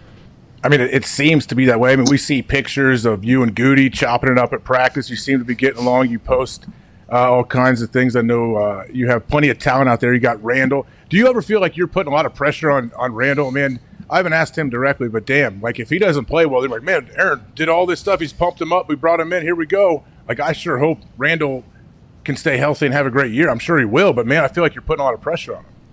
I ain't putting a lot of pressure on him. Just by pumping him up and letting him know, we know how awesome Randall is, but it's like, man, this guy's got to catch a lot of his first drop. People are like, oh, okay, this is the guy Aaron wanted. Well, I mean those types of shitty opinions don't matter. Oh yeah. Pundits like yourself now. You're like the only pundit on the on the McAfee Show now, and you gotta go on your other shows and talk about how smart you are at football and.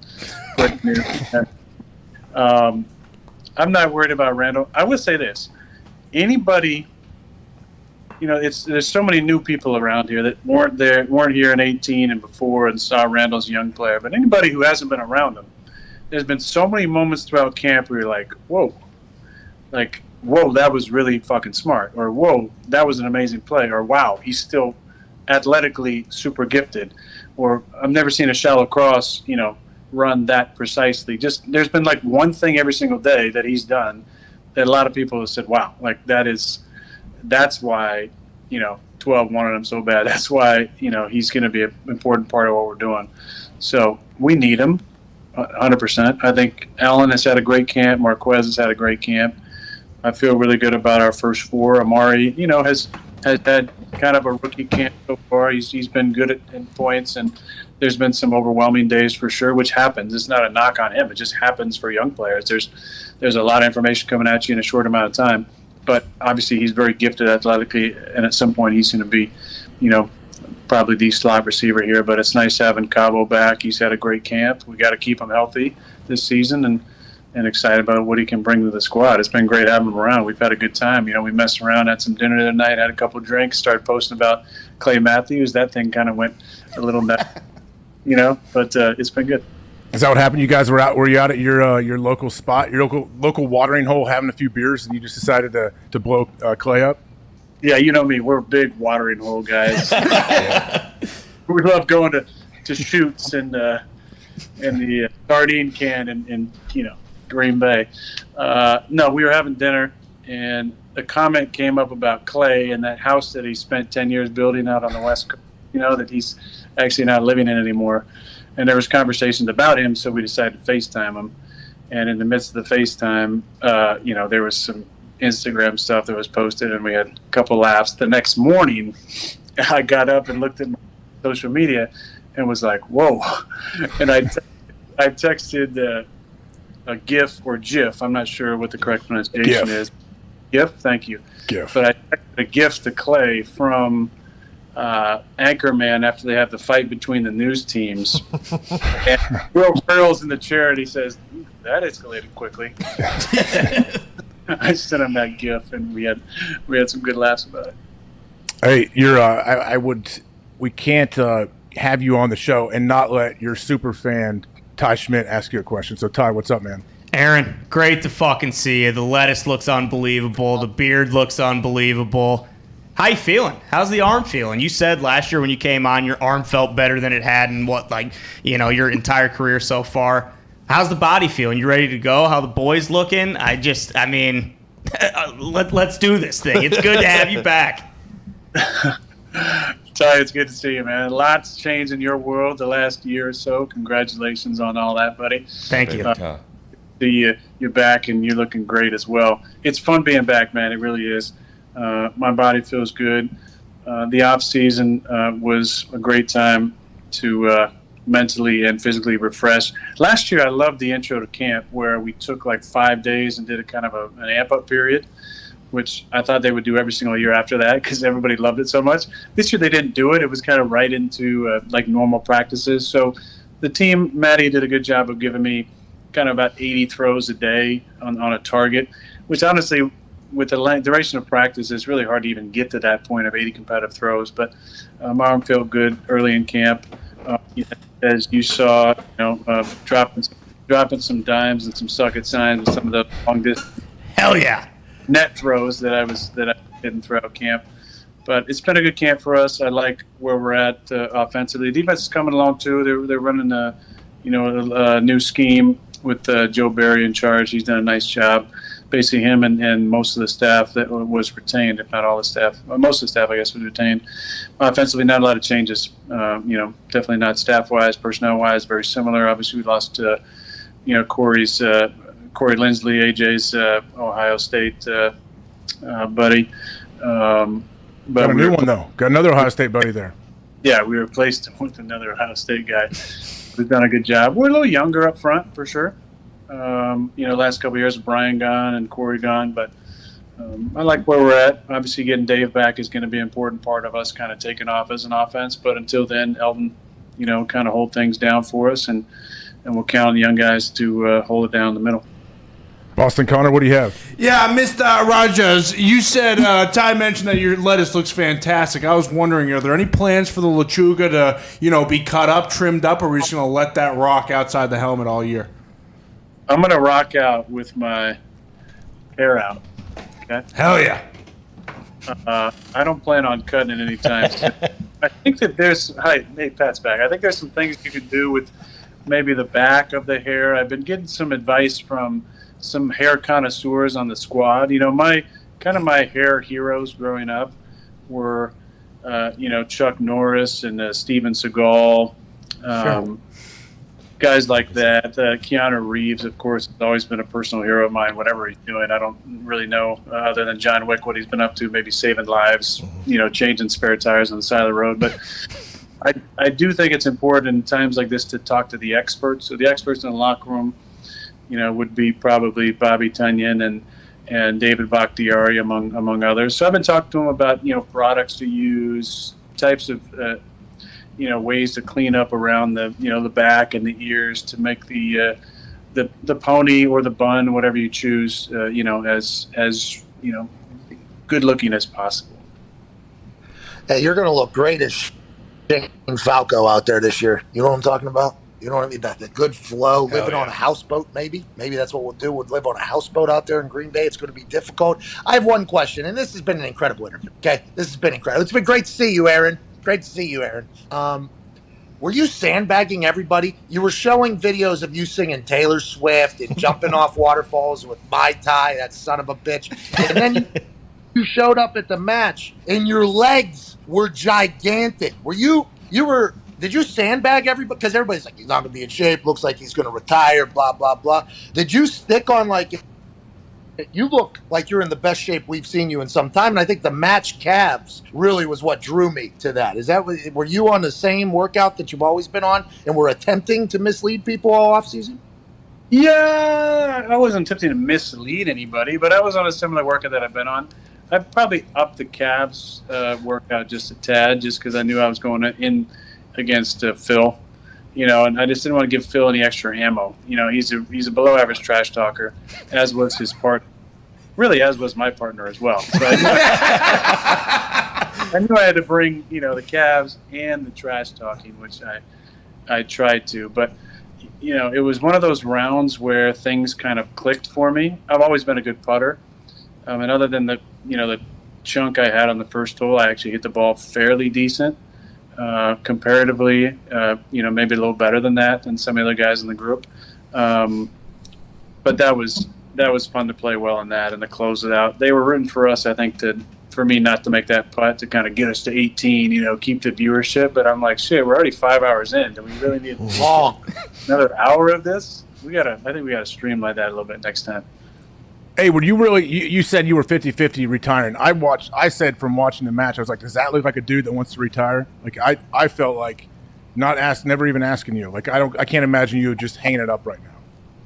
Well, Age, after the match, what happened? What do you get an attitude for? Why do you get an attitude about that question? Hey, stop being a fucking asshole. Come on, Hawk. Come on. Look, I respect that sometimes, every now and then, you keep a conversation that we have between us. Pat's not as good about that. Like when he drops me as his source. I appreciate that, AJ. Every now and then you keep things between us. It's great.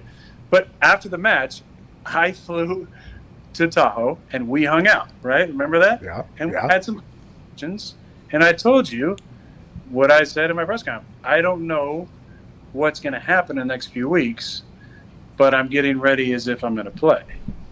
Because I had to. I mean, you don't do it the other way. You don't show up to camp, fat as shit and, out of shape. You got to make sure you're ready to rock and roll. I mean, AJ, I don't think this time you ever did that because all you eat is like chicken and chicken. But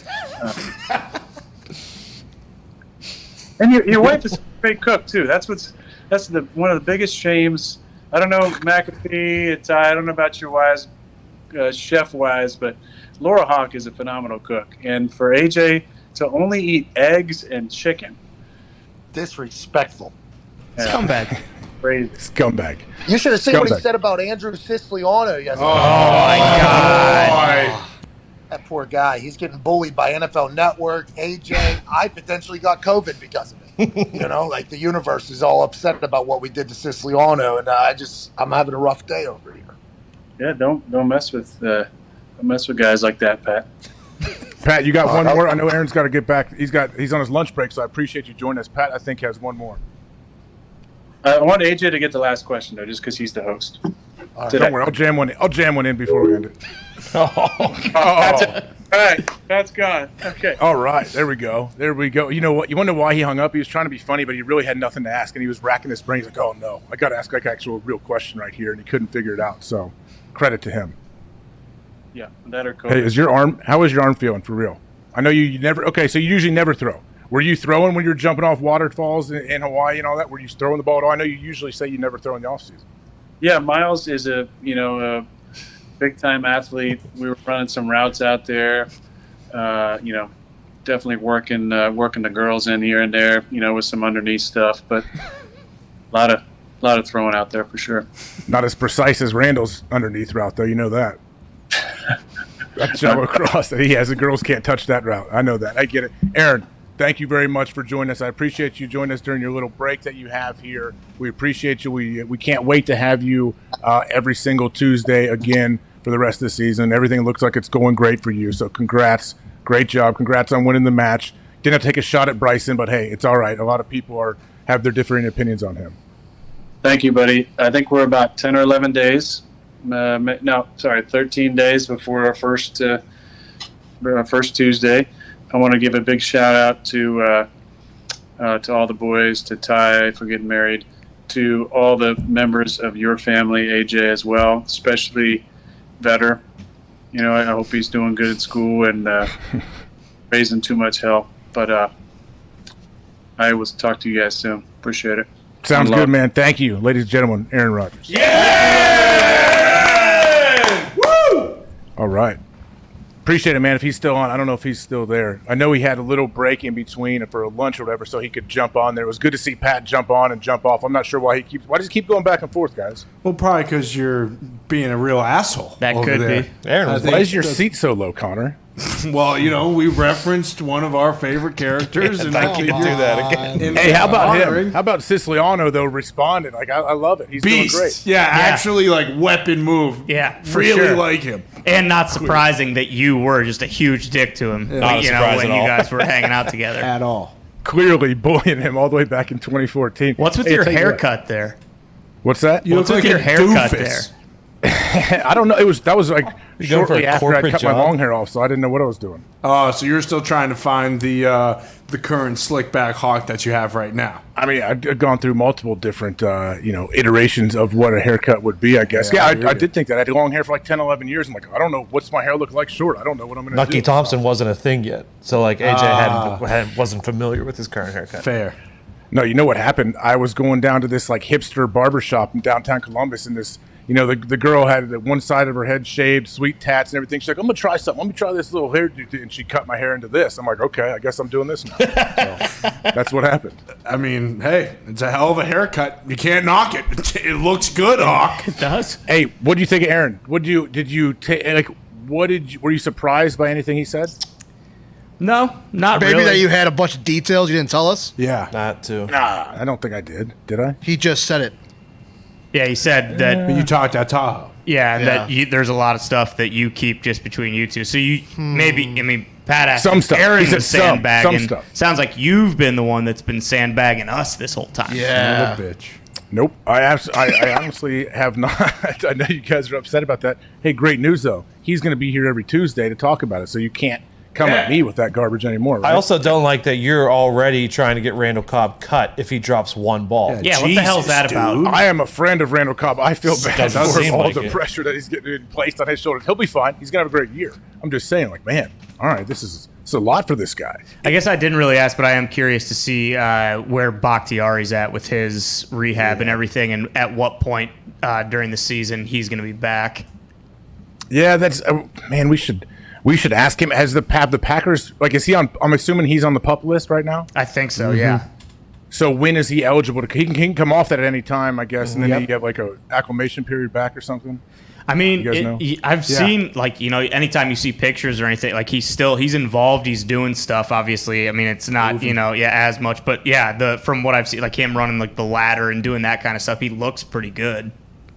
Yeah, I mean, he'll be fine. That's the good thing. Even if I don't know if he's missing any games. I have no idea what the timetable is. But whenever he's in there, they are definitely a better offense, a better team. You know, when you have a left tackle that you 100% know, like, this dude might be the best in the league, yeah, feel pretty good about it, especially when you have Aaron Rodgers slanging the thing in the backfield. So people should be, if you're an opposing defense, yeah, I would be scared to face them. But Aaron did mention how they new D coordinator, new scheme. Were there reports that he was really lighting them up in practice? Not really. I mean, see, and it's weird because that's I mean, it all depends. But I feel like a lot of this, like most recently, I think it was a couple days ago. Excuse me.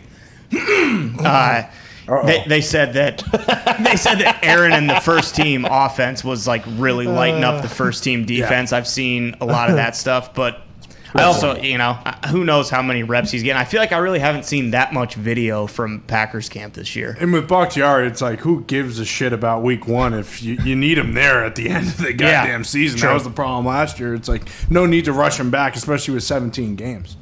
No, and I think and old Takatari is smart as well. I think he knows what he needs to do to be able to be healthy enough to where he can last the whole season and be fine and make a playoff run, hopefully go to the Super Bowl, all of that again. But we're going to get back out to a break here in a second, guys. I want to let you know, 2:05, though, stick around because we have General Bob Carpenter. We're going to go to some callers when we come back on the other side here on Channel 82 Mad Dog Sports Radio.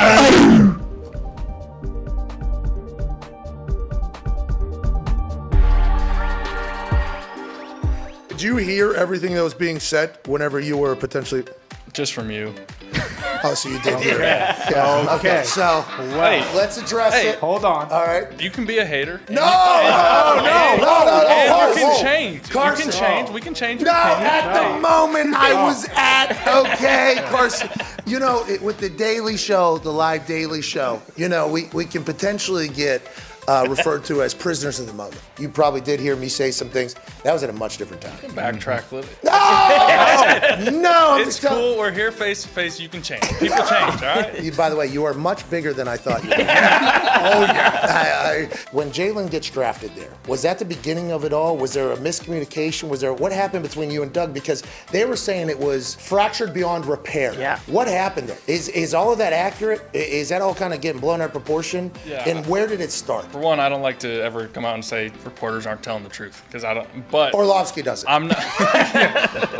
I'm not going to dispute every report that's out there. You know, the way the season went obviously wasn't ideal. When Jalen was drafted, that had no bearing on me. I trusted the organization. Okay. I signed that contract. You know, I was devoted to them, and I felt like they were devoted to me. So I trusted the pick. You know, that had no bearing on my confidence or my abilities. You know, the season unfolded not how I would have liked it.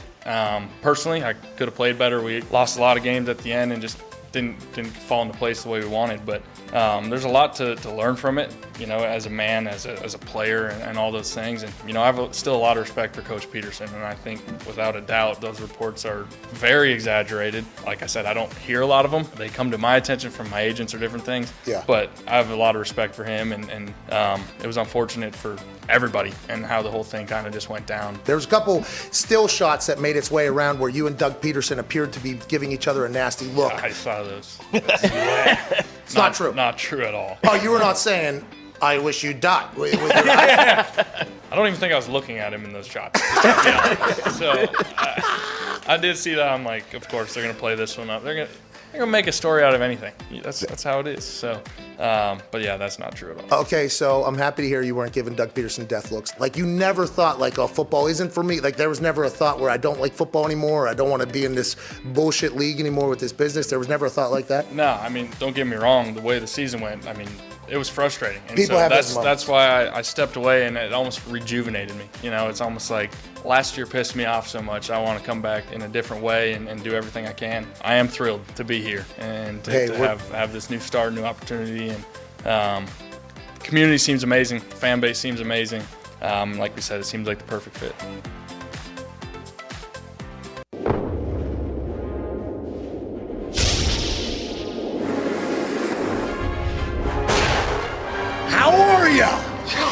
Roman, a men's health brand that can dance very well and make you the best you possible. Are you suffering from male pattern baldness? We got something for that. Herpes. See ya! Premature ejaculation? Gone! No more coming too quick. Allergies as well. And that's not all. We have clinically tested supplements for everything, including erectile dysfunction. Come on! Bye-bye! GetRoman.com/Pat. Be the best you possible.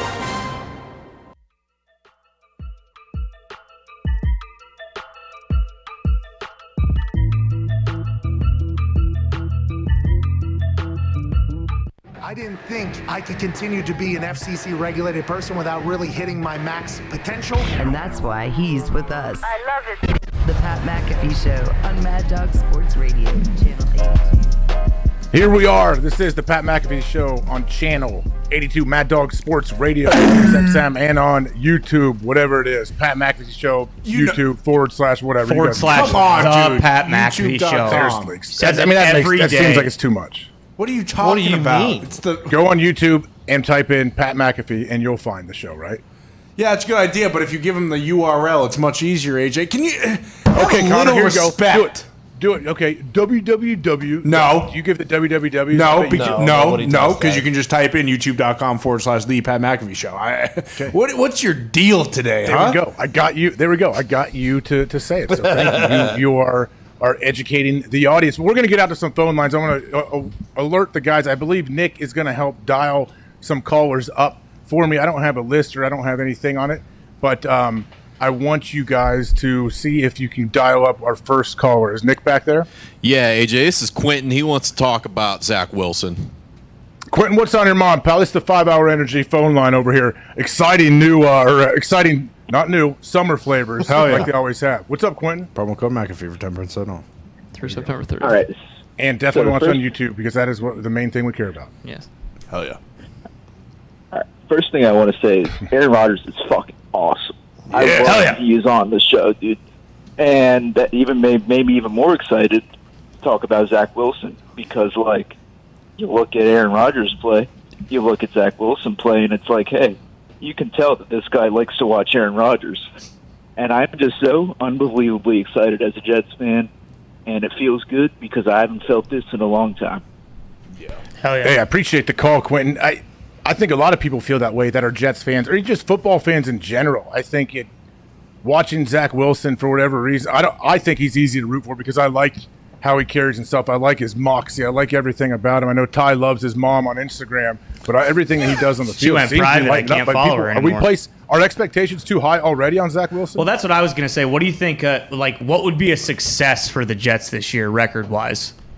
What was the record last year? I mean, those 1-15. Those defenses in that division are very, very good as well. Yeah, I mean, I feel like because it's the Jets, there aren't like too high of expectations, especially after what happened with Sam Darnold. New coach, new everything, really. OC, new quarterback. I feel like if they just kind of like 6 wins, I feel like is kind of good for them. That's and also, their it's a tough. It is. Yeah. So I mean, it's a tough division too. Bills, Pats, Dolphins. Dolphins had 10 wins last year. We'll see what New England is. Hopefully better. And the Bills are the Bills. So. I mean, they definitely have an uphill battle, but yeah, I would be absolutely through the roof about Zach Wilson. This is the first time I've been like, oh shit, maybe the Jets have a guy. This might be a problem. How was their O-line? Are they going to be able to keep him upright and keep him healthy? Well, they have Becton at left tackle, who they're saying is going to be, just an absolute force for the next however many years if he can stay healthy. He's looked good in the preseason so far. I think he kind of struggled last year, but it was his rookie year. So injuries. I think and injuries. I think they're very, very high and excited about him. They drafted Elijah Vera Tucker out of USC in the first round this year. I think they got a couple other guys, but it's not like they're one of the best in the league. I mean, yeah, we'll see. That's the thing. Like, I hesitate putting these giant expectations on these young guys. Yeah, they were 1-15 last year, so you could say if they win 6 games, it's a victory. But man, it's tough to look at it that way if you're on the Jets or you're on this coaching staff Or even if you're a fan of the Jets, like Jets fans aren't going to be happy with 6 wins this year, are they? No way. But also, like, do you think because they have another team in the city, like if they're just better than the Giants, isn't that just kind of a win? Like if they're the premier team in New York, wouldn't Jets fans say, "Well, hey, at least we're better than the Giants"? Like, yes, at least we have that going for us. Now let's work on the next step and try to win the NFC East at some point.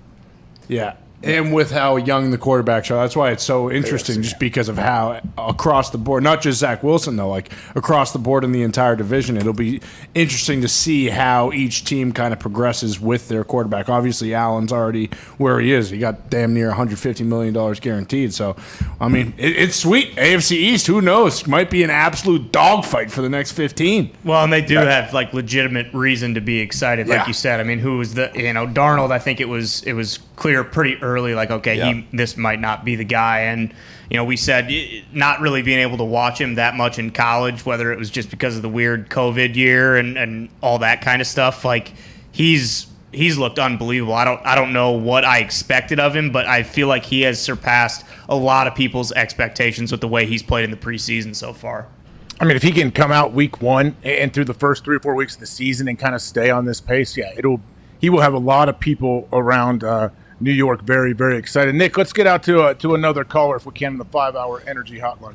Phone line. 5-hour energy phone line, Nick. Yeah, we got Nick calling him from Fort Wayne. He wants to talk about Andy Dalton. Oh, Nick, what's up, bud? Hey, AJ, it's Nick, Fort Wayne. How's it going, boys? Thanks for taking the call. T's and P's to Pat, of course. Yep. If the Bears are just looking for a tackling dummy for Aaron Donald on week 1, why not trade away Andy Dalton, who's a much better trade option, and go Foles for week 1 and go Irish? Okay, I appreciate the call, but then what do you do after week 1? So are you saying just week 1, a sacrificial lamb for Aaron Donald to get blasted by? Is that what we're doing? Well, is he just saying that the Bears, like, I don't know about the Bears O-lines. You could probably speak better. Dave Stunk. I don't even know. I don't think it even matters if they're the best O-line. Like, we know how disruptive Aaron Donald is. Like, that dude is on a different level. So maybe what if Andy Dalton, like, doesn't start week 1 for some reason? Like, I'm okay. They got Aaron Donald over there. It's going to be a long day for whoever's in there at the quarterback position. Like, that's a tough opening game, too, for the Bears, man. McVay's going to want to light up the scoreboard, too, now that he has Matt Stafford. Yeah, but you also know Andy Dalton, so you can probably speak better on this. Like, he wants to go out and ball, too, especially after this whole preseason with everything with Fields. But also, what happens if they win and, like, Dalton plays unbelievable, and then all of a sudden it's like, oh, we don't really need Fields for the time being. Like, we might as well ride the hot hand. Best case, right? That's best case scenario. Absolutely. Like, hey, let's if Andy's playing well, let's ride him. And hopefully we can ride him through the whole season. But if for some reason we don't have to, we could plug Justin Fields in. It's also, I mean, your head coach and GM are in a weird spot where they need to win. They need to win sooner. They need to give some hope to the fans of Chicago. The fans, like, they need some hope. Zito needs some hope. I know he has some now, but that can be taken away real quick if they get blasted week 1. I mean, and if we're just going to put a quarterback back there as a sacrificial lamb for week 1, why don't we, like, sign Joe Namath and put him back there for week 1 and see what he can do? He looks pretty good on those commercials, like for some joint medicine or blood pressure medicine. He looks pretty good right now. That's what I'm saying. Or at least think he could play. Maybe Favre, like that would be entertaining at least. Well, Favre has been talking about CTE. I don't know if he wants to strap the helmet back on and be a tackling dummy, because it sounds like that's what this guy's suggesting. I don't know if Brett's on board with that. AJ, you think because of the fact that Pace and Nagy, like, their jobs are on the line, they're going to be much quicker to pull the trigger on Fields, because if they work well with Fields and Fields likes them, there's probably a bigger chance that they keep them two around. Wouldn't you look like a doofus though if you do that? Yeah. If you do what? If you go to Fields too early, you're saying? Yes. Yeah. And like he struggles. If their whole plan beginning was like, oh, we gotta develop, but you're gonna throw him in right away. I feel like that's just like a way to lose your job faster than anything, right? Yeah, that's why best case scenario, Andy steps in, Andy plays very well, and we're talking about this week 8, and if the Bears have a pretty good record and Andy's playing well, you're like, hey, why would you change things now? Let's let Justin Fields continue to develop, and I would imagine over that time, if Andy's playing well and he's in. Don't you think they will have some packages where they throw Justin Fields in to keep defenses on their toes? Well, do you think there's any chance we see Justin Fields week 1? Like, let's say the Bears are down like 24-0 at half. Do you think there's any chance that we see Fields start the second half instead of Dalton, and they pull the plug super soon and say, all right, fuck it, we need something here? I mean, if they're down, let's say they're down 24-0 at half. If they came out with Justin Fields, I don't know if that's the time to put him. You might want to put Nick Foles in if he's on the roster at that point when you're down by that much against a team that's dominating you. But I don't think he'd be replaced that early in a blowout game like that. But I think we could see Justin Fields. I would want to use him like, hey, you're down in the red zone goal line. Let's run a few, not trick plays, but let's use his legs. Let's get him outside the pocket and get him some real game action. But we know Andy's still the starter, and just kind of get him comfortable a little bit and run a few plays with him. So I think for last year, for Mitch, he had to throw 2 picks, and they took him out at half. Yeah, he was down 2 scores or whatever. So I don't know if that means anything, but I don't know. I don't know how they're going to handle it. Doesn't old Dane Orlovsky? He says start them all right away. Or no, he's saying start your bat or your like Andy Dalton, so you can always go to the younger guy, right? You don't. Is that what he says? That was Lombardi. Yeah, but Orlovsky had the 2 things where it's like if you have a guy and there's no weapons around him or like protection around him, don't start him. But to your point, if he's ready, then put him in. Yeah, if he's ready and it gives your chance, it gives your team a better chance to win. Yeah, you're gonna want to play him. Nick, who do we have on the phone lines right now? You have anybody else? Yeah, you're gonna want to talk to. This is Cord. There's no way this name is right. Cord in Syracuse. What's the D next to? Cord, what's up? Is that your real name? Hey, it actually is right. It's Cordell, like Cordell Stewart. Oh, nice. Fucking awesome. Yeah, quick shout out for the boys. I just love the public service work you're doing, calling out people like the NFL Network, ESPN for their bullshit. Thanks for keeping them on their toes. Somebody's got to do it. Oh, yeah. Anytime, Cord. Holding them accountable. AJ, a question for you that I've always wondered. We hear so much about head coaches and the quarterbacks and schemes and all that culture change this time of year. Don't always hear much about coordinator changes. I didn't even know the Packers had a new defensive coordinator. As a linebacker, how big is switching from 3-4 to 4-3, or nowadays doing so much nickel and sub package? Appreciate the call. It's a big deal. Yeah, it's complete change. A lot of times the terminology will be completely different. And if you go, I went from a 4-3 to a 3-4 when I was in Green Bay. Dom Capers came in and installed the 3-4 defense. For an inside backer, yeah, it's different. Just how it looks in front of you and your different gap responsibilities and everything. But its biggest difference is those DNs. If you're a DN in a 4-3, your hand is in the ground, like Joey Bosa. They're going, the Chargers are going from a 4-3 to a 3-4, so he will be an outside backer now, so he'll most likely be in a 2-point stance at times, and he's going to have to drop into coverage sometimes. I saw something where Bosa said he thinks it will help extend his career with less damage on his body because he will be dropping every once in a while. Now, if I'm a D coordinator and I'm running a 3-4, I'm not having Joey Bosa drop a whole lot. Like maybe a few times just to kind of keep him honest, but I want that dude rushing in every possible passing situation there is.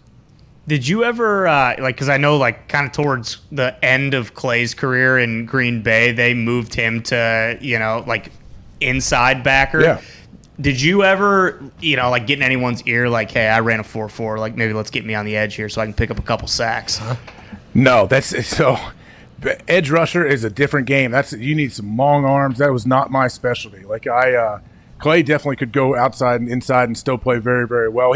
Even when he was playing outside, we would move him inside a lot of third downs, and you never really knew where he was blitzing from. He was so good at blitzing, whether it's the edge or up the middle somewhere, running little games with DNs. He's phenomenal at that, and he's so big and strong. But no, man, when I would go and do one-on-one pass rush with tackles, they're 6'6", 320. Their arms are so dang long, they would just engulf me. If they got their hands on me, I would disappear. I feel like so that was never really my specialty. I don't have those long arms or those. I can't run with my body parallel to the ground like the great edge rushers can. So it was never really a thought in my eyes. What about you, Ty? That's why you were getting pancakes so often. Well, that could turn into a problem for D linemen, right? If D linemen just get sack happy and they just don't want to do anything else but get sacks, won't that kind of screw over everyone else on the defense if that's all they're looking for?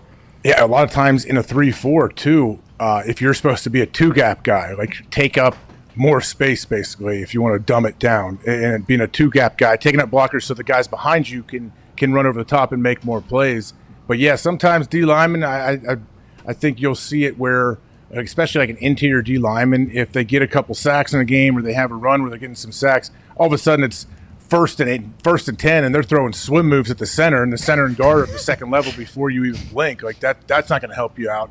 you got to know like when you can do that, when you can't as a D lineman. Like that's what's awesome, man. A lot of D linemen are so they're so selfless. Like they would come back and talk to you like, hey man, like no one's getting to you, are they? Like I want to make sure no one's getting to you. Like they want to try their best to try to keep everybody behind them clean while they're still taking up their gaps and making plays. So D lineman, we talked about it a lot on the show.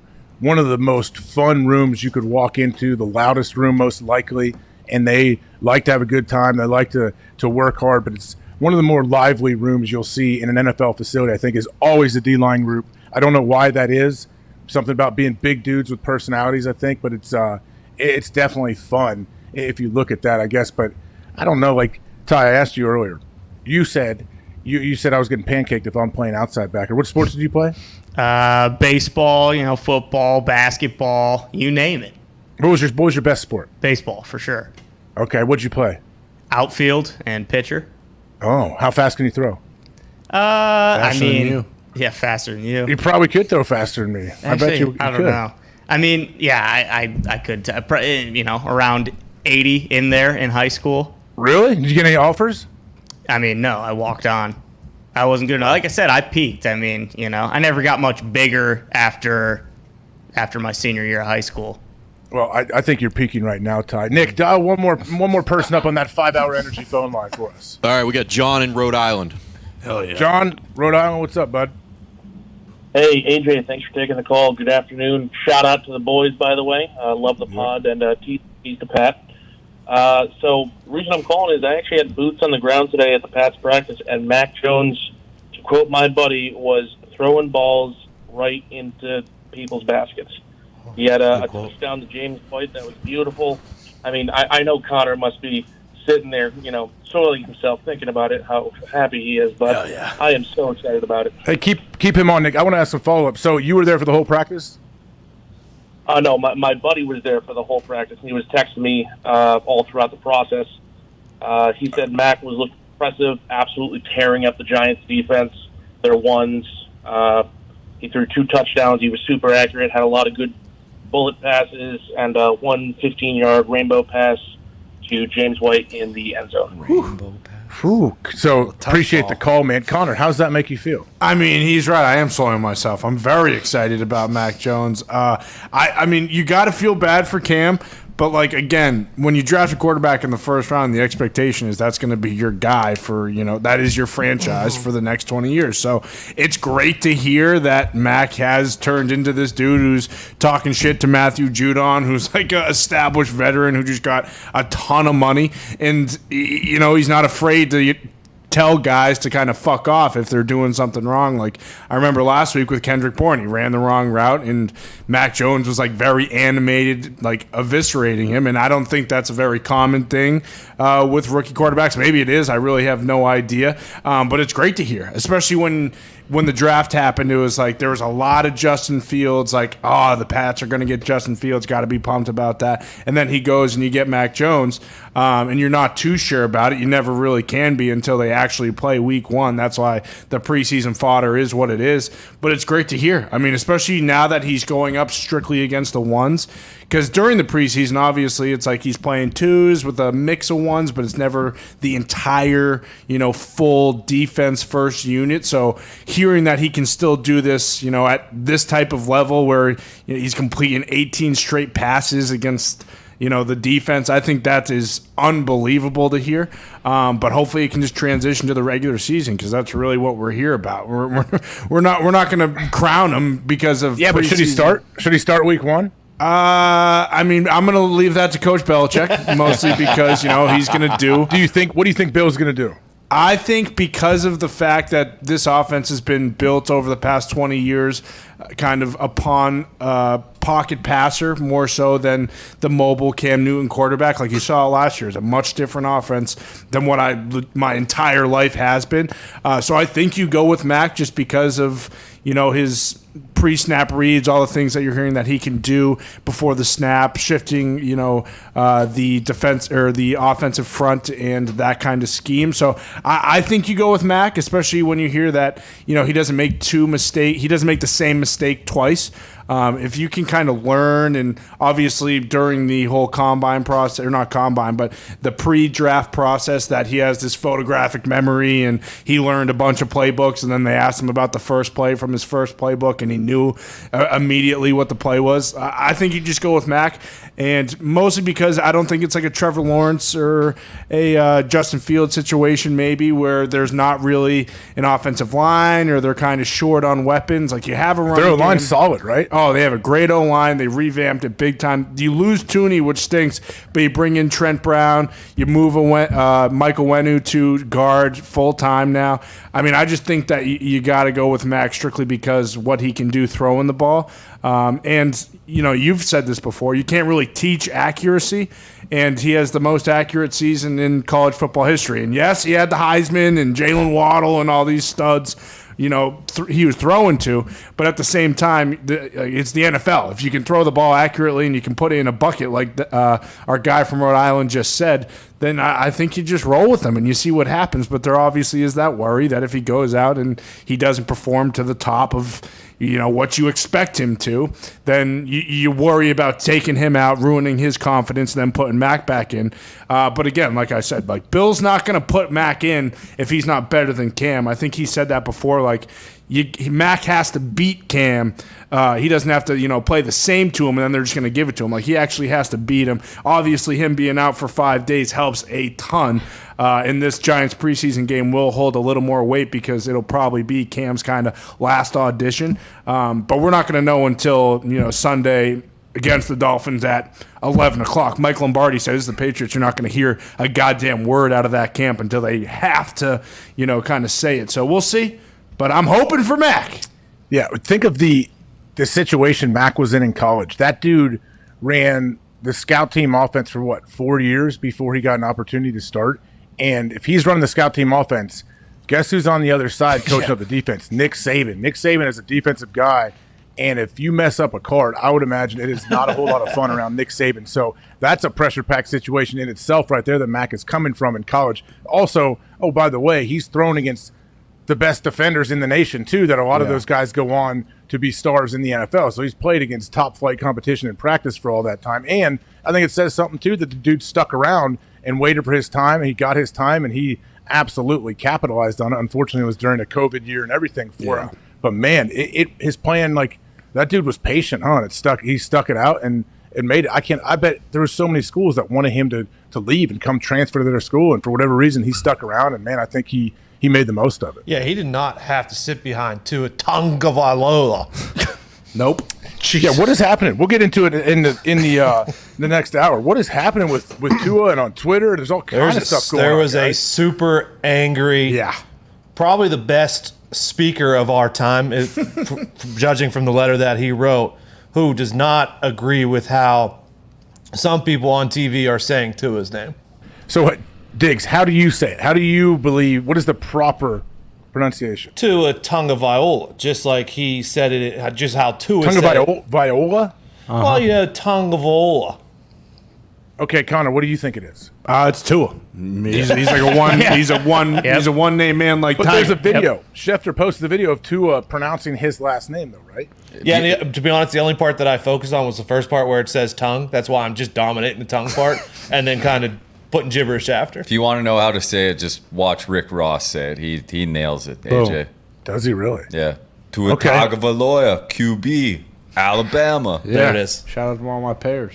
Man, credit to Adam Schefter for I posting say Tagovailoa. Whoa! Who is that? It's Gumpy. What do you mean? Still got the elastic band on, pal. Oh! Tag, you're it, pal. AJ, did you see in the letter, though, that, I mean, this guy just attacks your boy Greeny. Right. He did go after Greeny, didn't he? I didn't even see that. He goes, that piece of shit, Greeny ain't even worth the fucking paper I shit on to write him a letter. Wow. I mean, so, hold on. This is a letter.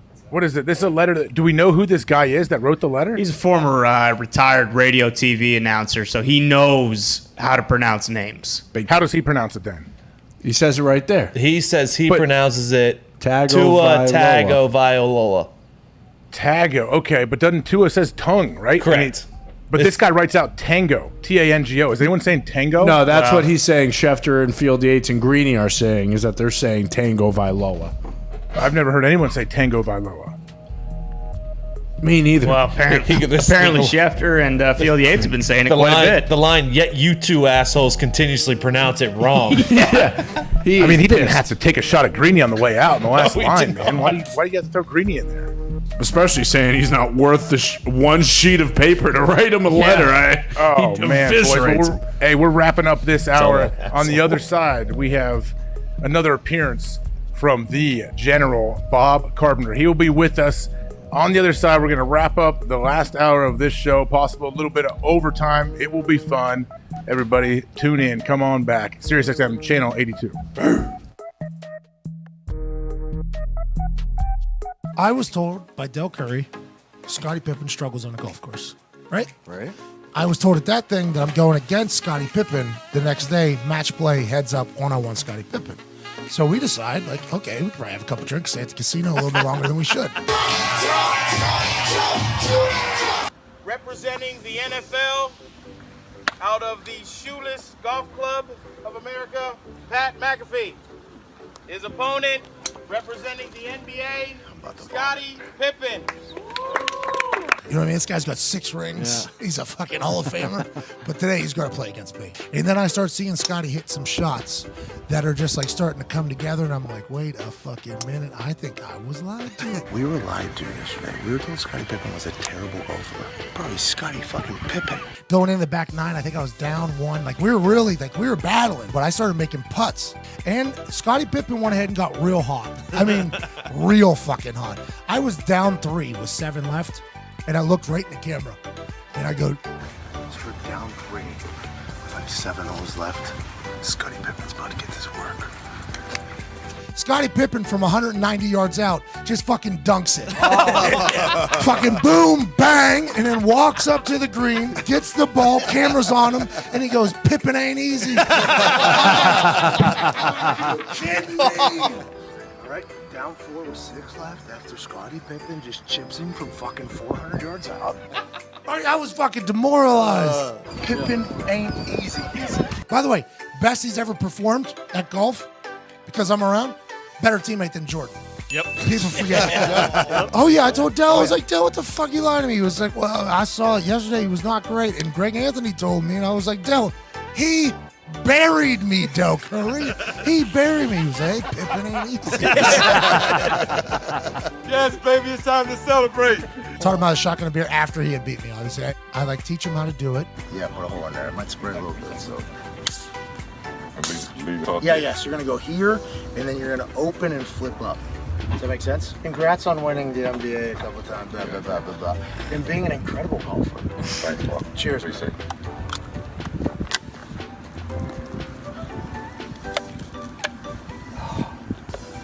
Hey. Damn. Okay, That's the Scottie. best Bud Light I ever had. Hey, there's no Scott King up here. You're right. The NFL is implementing the Hawkeye replay system, which has the smart technology, which is synchronized multi-angle replay technology, which allows the ref to view all of the shots and angles of a certain play at the same damn time, as opposed to what they've been doing all along, which is TV producers deciding what replays they see when. Are you kidding me? Unbelievable. Now, we know a lot about these TV producers, okay? Yeah. I couldn't see Joey Josh Chestnut eat his 76th fucking hot dog, all right? Bullshit. On 4th of July to break his own record because of a production. We've seen a lot of other rather terrible decisions made in television, in broadcasting of games made. Those same people now, I'm learning, were the people that were deciding what angles the 95-year-old refs in the NFL were getting to see. This is absurd. Thankful that the XFL, who had the Hawkeye smart technology, synchronized multi-angle replay technology, either created, invented, or used from other places, like tennis has this, I believe. I like that we're expediting the replay system. I like that we're getting up with the times. Replay should be an asset to the NFL as opposed to what it is, which seems to be a burden. The pass interference replay thing, because of how terrible they botched the execution of that, it probably will never be brought up or, thought about again, because fans will be able to say, oh, remember when they did that last time? It's like, no, remember how they executed that last time. The replay system is run by people who have not a lot of experience with maybe quick slow-mo, fast forward, maybe just content being in their face all day, every day. I like that we're making this better. It's better for the game. It's better for everybody. There's a lot of money on the line. Let's not let an opportunity pass where we can utilize technology to make sure the right shit gets done. Let's just do it in a much more efficient fashion. I've always felt that way, AJ. Well, it's much more efficient, but it makes me question, how did we go this long to where a TV producer is controlling what replays, what angles you're going to see, for the referee, that kind of blows my mind when you think about it. Yeah, I read it yesterday and I almost axled my pants. Yeah. I didn't, because I'm an adult, but you get it. Right. No, I don't know. I bet you have in the last 5 years. No, I haven't, but there was that one time where I thought it was going to be a sound, and it was actually action. Yeah, a little close. That's a different story, though. Yeah, but it wasn't a full axle, I don't think. Yeah, no, sharding is not pooping. Step in it. Whoa, I have a little couth on for the goddamn good of the show. But speaking of that, I was quite alarmed whenever I read that TV producer. I'm like, the same people that are making a lot of the decisions that we get a chance to witness every single week are the same people that are deciding whether or not a play that I have a lot of money riding on potentially is overturned or not. I am not about that. The Pat McAfee Show. There'll be no rules for our guests, for us, for the things we can talk about. Speaking his mind. I've never had a problem expressing my opinions or my thoughts or anything like that. While being relatable. I haven't had that manufactured fake-ass celebrity that a lot of people have whenever they go on those big networks. I've had a chance to really build my crew, build my following, build my audience. And ridiculous. What am I supposed to do? So I'm supposed to look at something that I can definitely afford and say, nah. Is that what I'm supposed to do? The Pat McAfee Show starts in 3, 2, 1. Hello, welcome back. This is the Pat McAfee Show here on Sirius XM Channel 82, Mad Dog Sports Radio. I am AJ Hawk Senior. Wow. Let's go. You're on it today, dude. Yeah. Almost. The music's tough when you can't hear it, really. But you know what? It's all right, because in a couple minutes, we're going to have General Bob Carpenter joining us on the show. We had Aaron Rodgers for a little bit earlier. He was nice enough to join us. Brady Quinn, my brother-in-law, came on earlier at 12:30, gave us some good info. We were talking about the Patriots, and he mentioned Brady played for a lot of different coaches. He mentioned Josh McDaniels and basically called him a genius, a wizard, and how great he is. That's got to feel pretty good when you have a guy that could craft an offense and for Cam Newton as well as a Mac Jones type guy. I've always said, I think McDaniels, what he can do to expose defenses and get matchups, it's just impressive. I've seen it firsthand, man. The dude, he knows what he's doing. Yeah. He really does. And I think people like Connor, that's why they get annoyed with the Patriots, because they've won for so long. Now Tom is gone, and people feel like now they got their replacement in Mac, and they think they're going to do it for the next 15 years. Who knows? I guess time will tell, right? Yeah, they definitely are. And when you look at the differences, like you said, with the Cam Newton offense and the type of offense you can run with Mac Jones, the thickness of the Mac Jones type offense is like a Bible versus like a new picture book for Cam Newton, because it's such a different. Well, it's not because of the skill set of the two, just because he's worked on that type of offense for so long, and that's always been kind of the move, maybe except for Tebow when he wasn't even in Denver then. But that's what I'm saying. The Rolodex that he has of plays for someone who can put the ball wherever that it needs to be is so much bigger than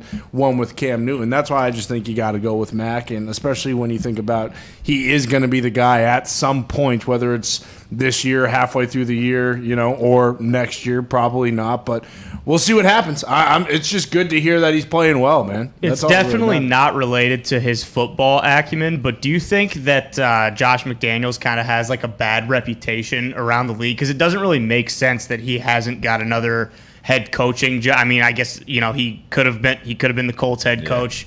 A lot of people were saying the Eagles. He was their first choice, but do you think he really is just laying in wait to get the Patriots head coaching job? I mean, it does seem to be that way, but I don't know. Like, I mean, he left. He was Denver's head coach for what, 2 years, 3 years? Won a playoff game with him. Yeah, so it's like, do people believe? Because it's definitely true where some people are great play callers, great coordinators, and it just doesn't translate to being a head coach. I'm not saying that about McDaniels, but I'm sure until you prove that you can be a head coach, that's a question people will always have about you. That's why I think our next guest will be great at that, because this guy was actually on the Patriots for a little while. He's been in the building. He knows the players. He knows the coaches. Ladies and gentlemen, General Bob Carpenter. Looking good, Bob. How's it going, man? How you feeling?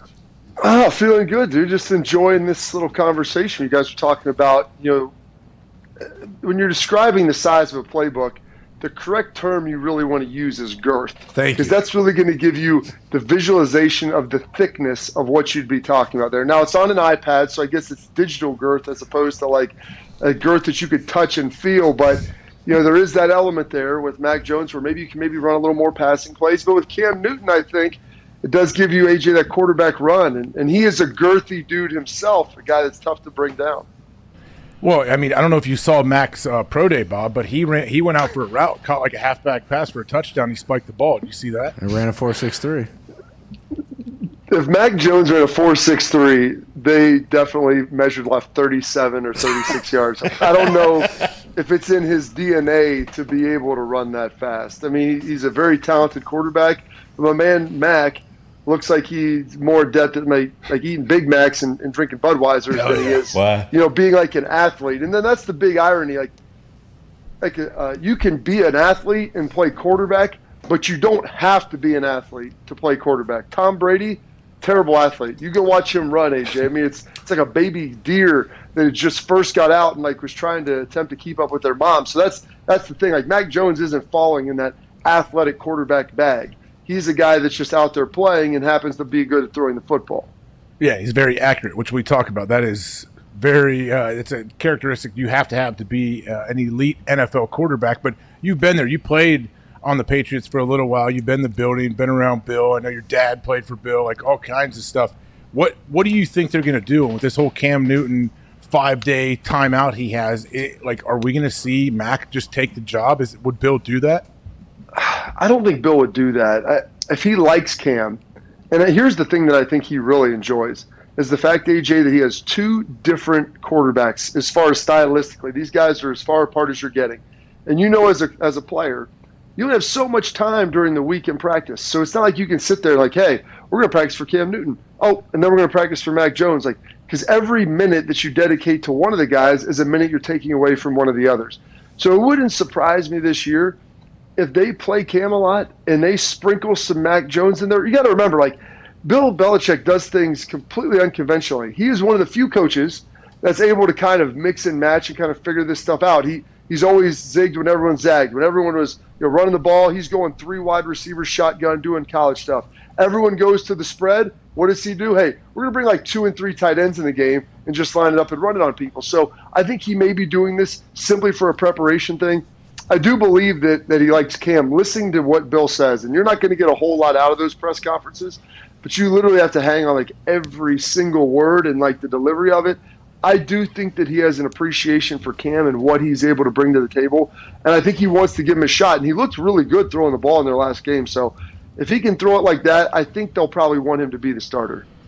Okay, let's pivot to another team where you were drafted, Dallas. So they're on Hard Knocks right now. Dak is trying to make a comeback from that brutal injury last year and the shoulder lat situation he has. How eager do you think Jerry Jones is to get another Super Bowl ring?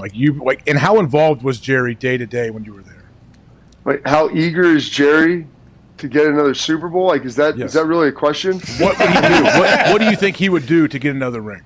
Okay, I've heard him say this before, so this isn't groundbreaking stuff. He used to say it at banquets, and this was back in like 2007, 2009. I mean, we're 10, 12 years past this. But he said after they won their first 2 Super Bowls, he's like, I sold my soul to get the third one.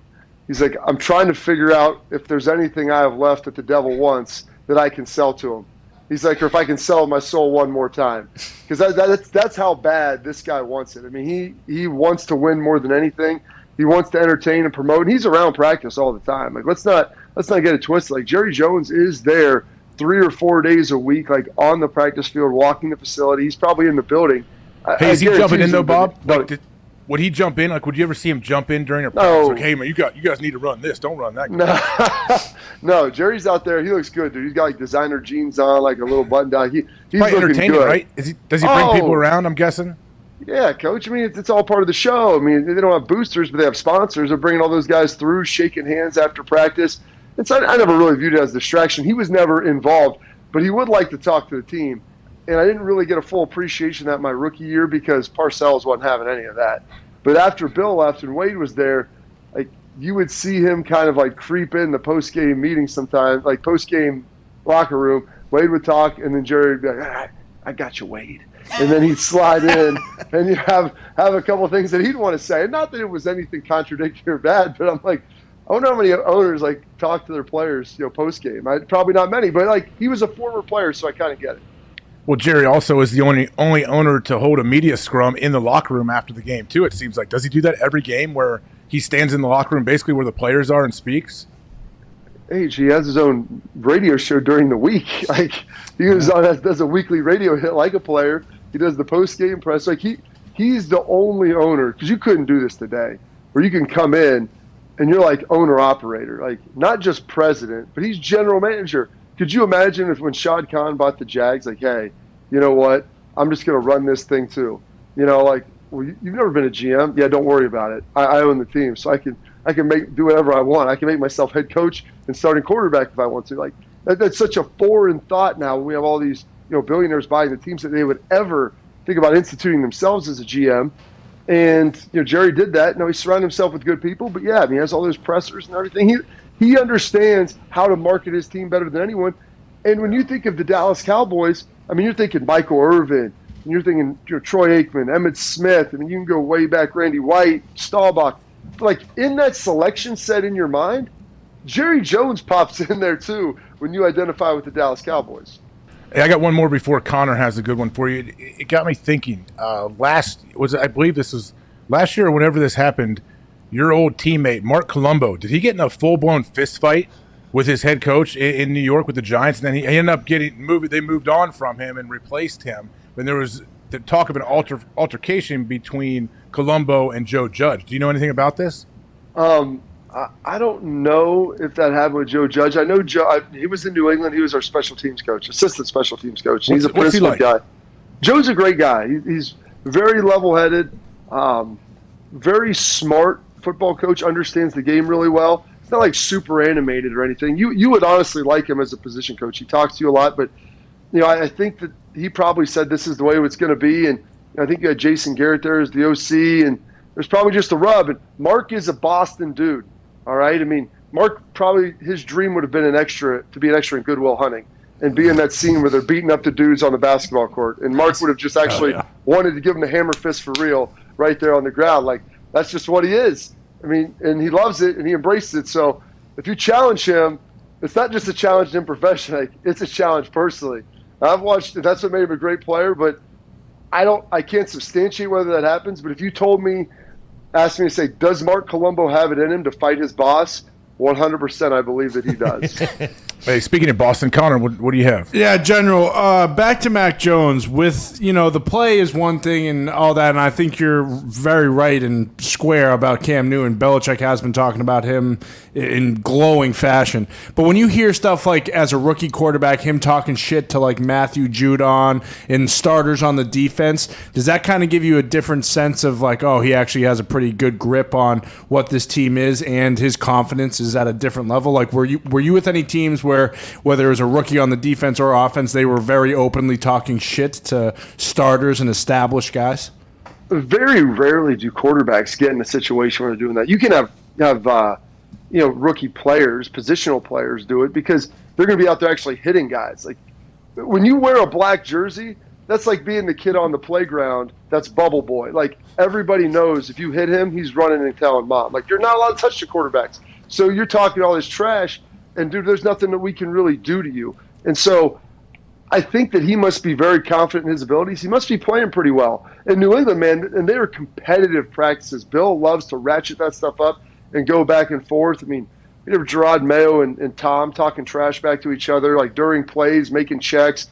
Tom would throw a pick, and he'd start yelling, like, Wesley, like at Wes for not cutting a route or doing whatever. It was unbelievable. And so, like, that's what he likes to create there. So it doesn't surprise me. But Mac must be insanely comfortable in that dad bod to feel like he can actually go out there and talk trash to a dude like Matthew Judon.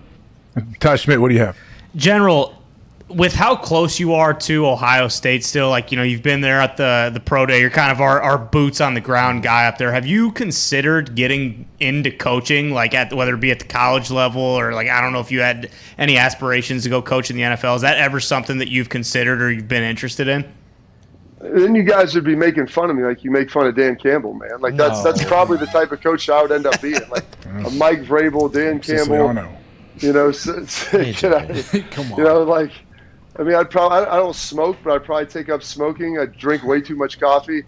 I do like the fact that I can come back to my house and live here and I'm not dependent. The biggest thing with coach, I never really wanted to travel all over the place. So if you could tell me, like, I could be a position coach at Ohio State for a guy like Ryan Day, like, I would sign up for that.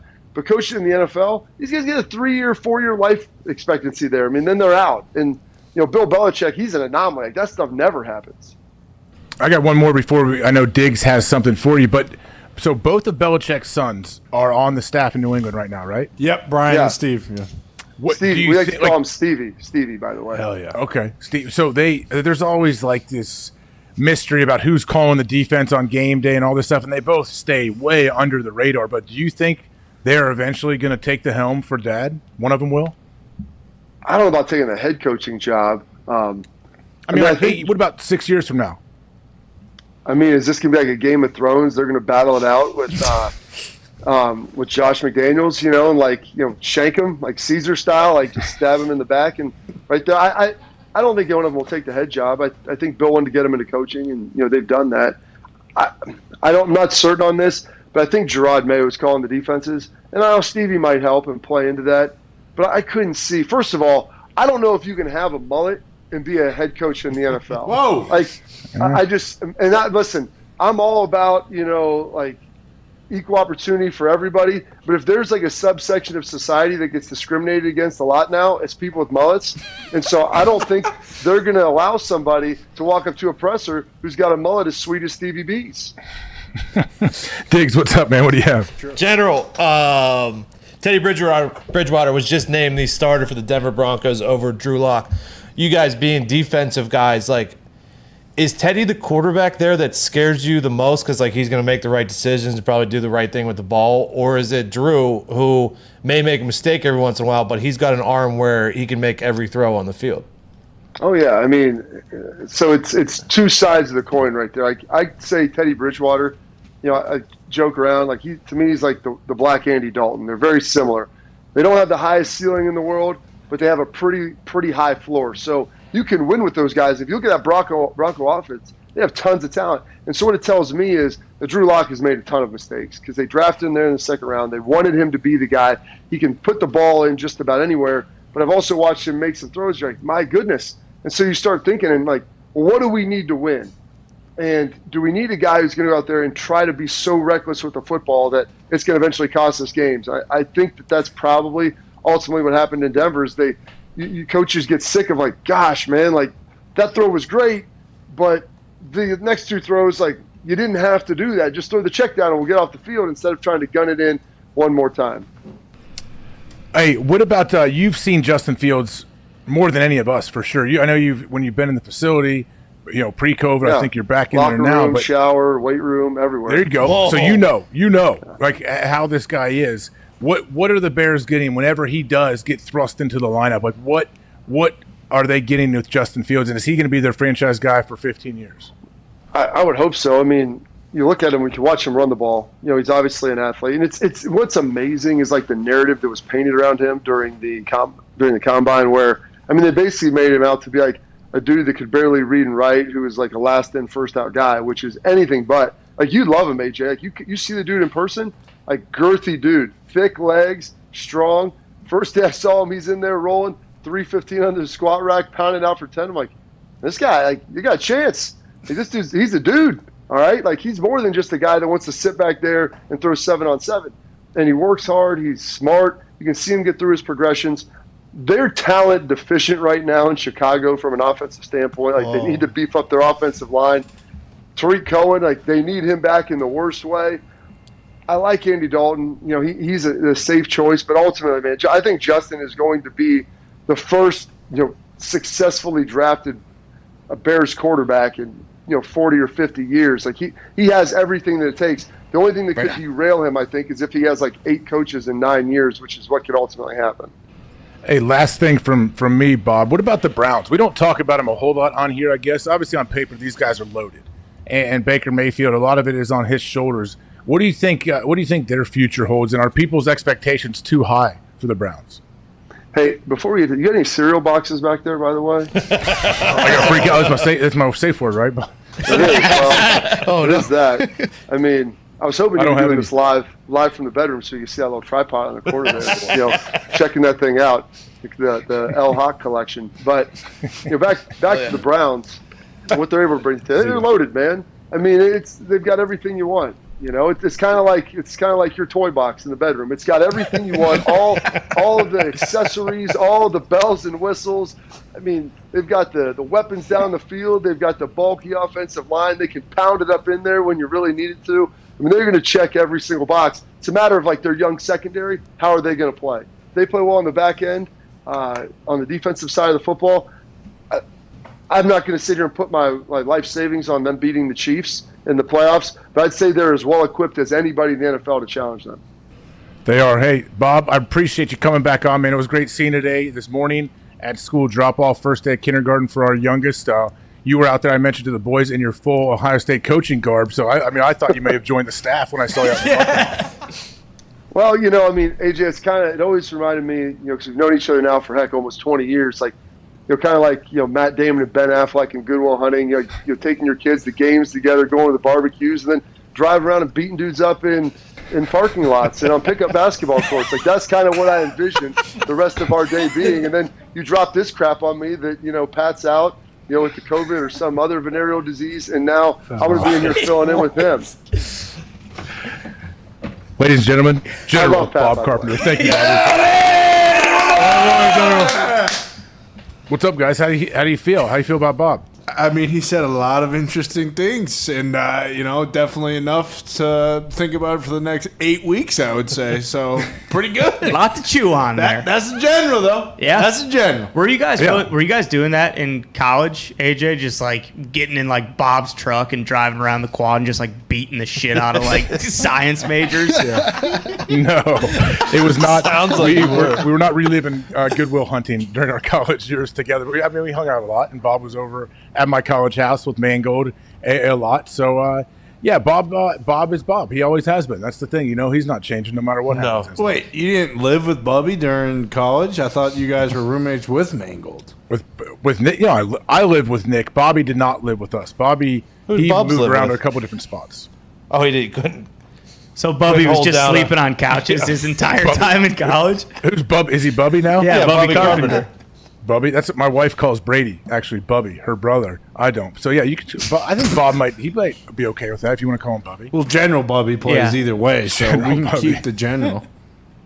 Hey, we're going to get to a break, but before we do that, Connor, someone told me you have something that you got to let us know about, some kind of crazy product or something that is just too good, and you have to let us know. You're not lying, AJ, and today we are talking about the Bird Dogs. Yeah! Football is in the air. We are currently 15 days away from opening night, and it's time to get as comfortable as possible. That's why you need the Bird Dogs joggers today. They will sell out fast, so don't miss out here on a once-in-a-lifetime comfort opportunity. Bird Dogs are the greatest shorts ever worn. Perfect for the beach, for golf, for doing literally anything. Go to birddogs.com birddogsport.com and enter promo code PatsBall, and they'll throw in a free Bird Dogs whistle tip football with your order. Hell yeah! That's birddogs.com, promo code PatsBall, and boom! A free Bird Dogs whistle tip football along with your pair of Bird Dogs. The footballs are running out, so get them while you can. They are a must-have beach and pool toy. I'm not kidding. This thing's so cool. Hey, Gummy coming in. Lefty. Oh, good catch. Check out the shorts, the pants, and now the Bird Dogs joggers. You will not take these things off, I promise you. That's birddogs.com, promo code PATSBALL. There you have it, and we will wrap this show up on the other side. We will finish off the last half hour or so of this beautiful show, and we will have some after hours as well. We'll get out to the callers on the 5 hour energy phone lines when we come back. So everybody, come on back.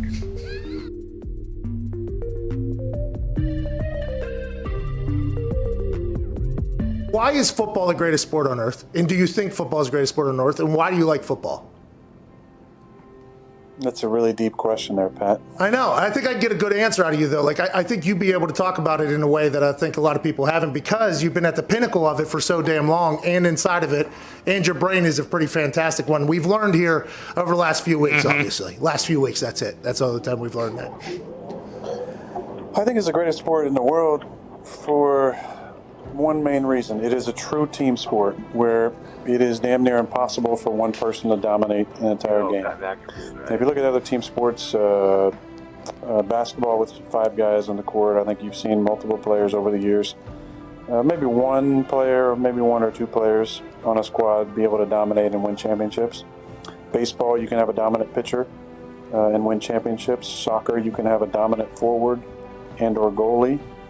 That seems to be a little more of a team sport, but you don't have 11 players engaged at the same time on every play. It is truly a sport reliant on every player on the field to do their job in order to be successful. And I think that's why at times, you know, certain star players can get maybe too much credit and maybe too much blame on the flip side, because it does take so many players at the same time in 3 phases to win football games. And I think that's the beauty and the draw of our sport, is that something new happens all the time, because you are literally dealing with 11 humans on the field at one time who all have lives outside of football, and there's distractions, there's a reliance on coaching, there's a reliance on preparation, there's a reliance on diet and performance. I just think there's so many facets to it that you see something new every single week, and I think that's the beauty in our game. When it comes to the love that I have for it, it's rooted, and I think like any player who's played for a long time, the love is not just about our sport, it's about competition. And I think there's nothing in the world for me that fills that need and that hole I have like competition. I think if players who play for a long time at a high level, you have that need to be satiated competitively, and it's a love of going out there and going against guys and being in an environment where you know that nothing is guaranteed. And that's why at times I've taken umbrage to people saying that it's easy, because it's not easy. It's never easy. And I think that's the beauty in our game, is that you see things new every single week. It's never easy.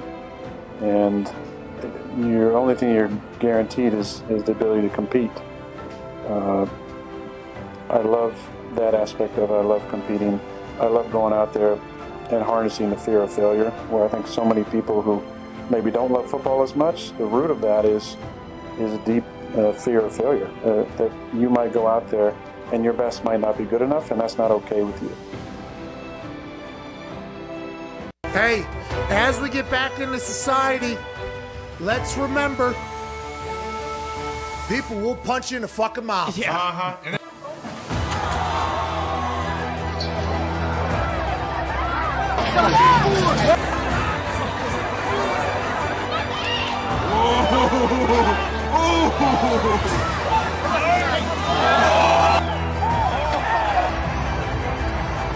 On an error is its second.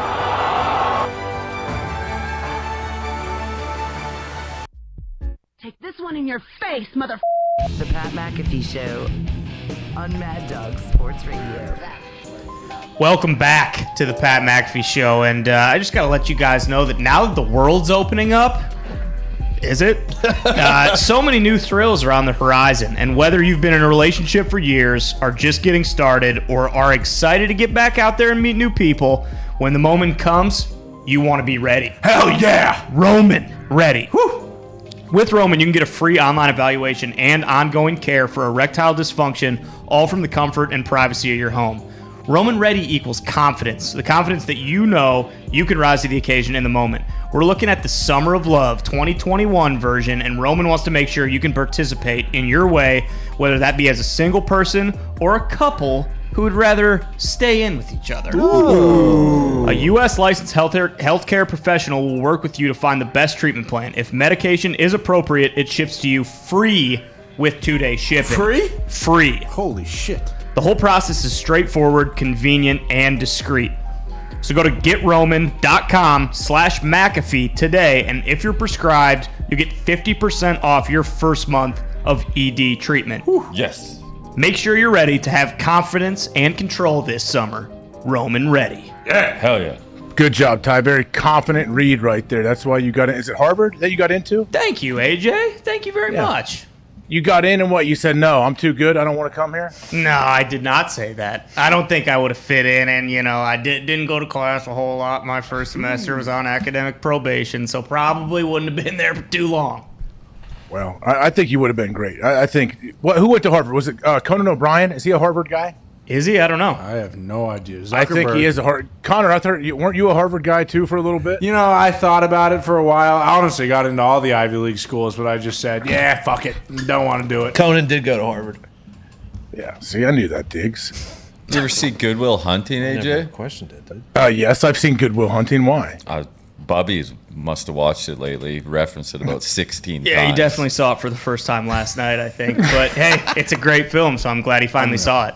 I mean, you might want to check like the Spectrum local listings. It might have been on. It might have been playing last night on TBS or something, and Bob caught it and just got sucked in. It sounds like. Well, anytime it's on, you will get sucked in. It's that good. Have to watch it. Well, hey, Nick, in a little bit we're going to get back out to the phone line, so I just want to let you know to tee those up. If you have any decent callers, I know we will get out to them.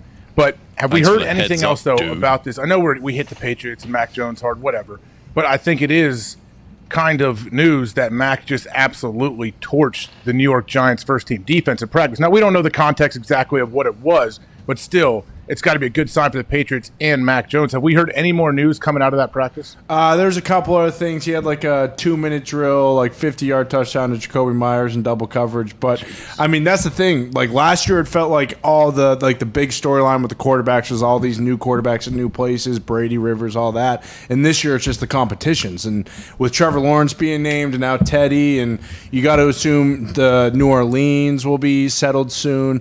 I'm just going off the assumption that the Bears and the Niners are just going to go with Dalton and Garoppolo to start no matter what. So really the last one is the Patriots. That's why it's such a big topic, especially with Cam missing 5 days during the most pivotal part of the competition. Hey, why do you think Urban waited this long to officially name Trevor Lawrence the starter? We knew all along like, this guy is going to start week 1. Well, and if he knew too, do you think, I don't know if we saw anything, but do you think that him and Minshew were actually like splitting a majority of the reps, or has Trevor been getting the lion's share of the first team reps this entire time? And I would imagine Trevor has been getting the majority of the at least 75% of the reps with the ones, but I don't know. Like I'm not down there. I don't know what the media said when they were down there, if they got to watch team periods, like how they rotated. I sure hope they weren't trying to split it 50-50 like it was a legit competition. Well, they kept talking about, Minshew, how like it almost seemed like he was going to get every opportunity to start. And I think everyone who, talks about this was like, okay, well, that's bullshit. And Pat mentioned yesterday he liked Trevor Lawrence's response. He was like, well, as a business, you don't really just like give a guy a spot. He has to earn it. But in terms of this kind of stuff, when everything's so new like that, like, wouldn't you think that they want him to get as much burn as possible? So when the regular season starts, it's not like, oh shit, we should have given him more reps in the preseason. Oh, no question. And I'm sure Urban felt that. That's what I would imagine. He was taking the majority of the reps all along. It just, I guess it's good to officially name him so you don't have to sit there and talk about it too much. But is Gardner Minshew going to be around? Are they going to keep him as a backup? Or I feel like they could get some value for that guy. I mean, he hasn't performed very well in the preseason. CJ Beathard looked better. And obviously Beathard's playing against. I think there's plenty of teams that would like the Cowboys do not have a legitimate backup. They have to get somebody just as insurance for Dak. They have to. If the Jags make him available, I think someone goes and gets Gardner Minshew as a very solid backup. Especially with Beathard there playing well. And yeah, Gardner, sure, he didn't play well in the preseason, but we've seen like the dude he has some magic when he gets in there in a game. We know he is the ultimate gamer. So I think it's an interesting kind of thing to look at to see who could use him, I guess, as your backup. Yeah, but hey, you're not scared to throw him in if he needs to start. But hey, Nick, let me know if you have anybody dialed up out there. I'd like to get out to the phone lines here. Yeah, let's go to Debo in Columbus. Ooh, Debo, what's happening, bud? You're on the 5-hour energy phone line here. Code McAfee to receive 10% off your order at 5hourenergy.com. Oh boy, AJ. Oh baby, AJ. Feel like Greeny in the Subway Fresh Take hotline. Debo. What's up, Debo? Yo, AJ, man, I was trying to talk. I couldn't hear. I think I was muted, man. How you doing, buddy? Shout out to you and the boys, man. Y'all doing a hell of a job today. Oh, thanks, Debo. Shout out to you. What's happening, man? What who are you? What NFL team are you most attached to? The Browns, man. Grew up outside of Canton, Ohio, playing high school football out there, and man, I've been a big Browns fan back when Bernie's hungover ass was sidearm in the bar. Nice. You got a question for me or the boys? I do, man. I normally always call in and talk about the Browns, but man, there is a lot happening that I personally think the black sheep, you guys are big on betting, the black sheep for MVP this year is going to be Matthew Stafford. He's got Deshaun Jackson. He's got Robert Woods. He's got, Kupp in there in the slot. And now they just traded for Sony Michel from the Patriots because, unfortunate injuries happen. And, man, I'm telling you right now, I'm expecting Matthew Stafford to blow it up this year, man. What do you guys think? Thanks for the call. Of course, I think if you have listened to or watched any of the show since Matthew Stafford has been on the team with the Rams, like that's all we've talked about. That's how great this guy is and how he's kind of been hidden away in Detroit. He's put up giant numbers. He's a great leader, great competitor. Now you put him on a good team that's going to get some national pub with a play caller in Sean McVay that knows exactly what he wants to do. Yeah, I think Matt Stafford, I think I said it earlier on the show, I think he's an MVP candidate. If he can stay healthy for the whole season, why shouldn't that guy threaten to win the MVP this year? Yeah, they just had a massive article on him, too, and he says in the article, I'm kind of tired. Yeah, here it is, if you want to read it, AJ, if you can see it. I got you. So finally, I asked my latest version, what do you want out of the rest of your career? He pauses and looks me in the eye. I just want to play in big games, I want to have opportunities to make big plays in the fourth quarter against really good teams in big moments rather than a 1 o'clock game on Sunday somewhere. Okay. Is that a shot at the Lions, you think? Yes. Yeah, for sure. And his Rightfully career probably so far. Yeah. It might be a shot at himself, too. Whoa. Yeah, maybe a little bit. Well, I think at this point, it's kind of make or break, right? I mean, we as a Packers fan, I've watched him for a really long time and know how good he is, but if he goes to LA this year and doesn't really perform, like that will, in a lot of people's minds, solidify who he is as a player, right? Yeah, and imagine if Jared Goff surprises some people too and plays really well, because I feel Goff, different situation, but expectations much lower placed on Goff. I don't know, man. You don't think so? I don't know, man. Dan Campbell said he's been looking pretty good. Yeah, so. Coach, what has he been doing in camp? What do you like that he has done so far? He throws the football so goddamn hard, man. I mean, he can put it in a keyhole, so. Does he have touch too? Yeah. I mean, to be honest, man, I can't even name any of our receivers' names. We got rid of a couple good ones, but I'll tell you what, those guys been catching the football. Penny Sewell, he's a tough son of a bitch, man. He's going to protect Jared. We're going to be good, man. I'm excited. Hey, MCDC, but what about there's a coach over in Philly, though, that I think seems to be doing things right and getting that team going in the right direction. What do you think about Sirianni?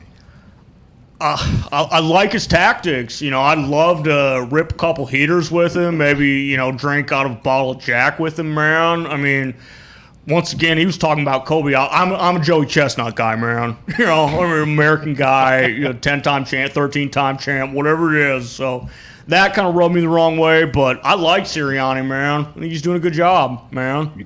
Well, it's good to know, Coach. I appreciate it. Maybe Sirianni will come on in after hours. I heard we might get him for a minute or two. What do you think? We'll see, man. I don't know. See if you can get him on the line, man.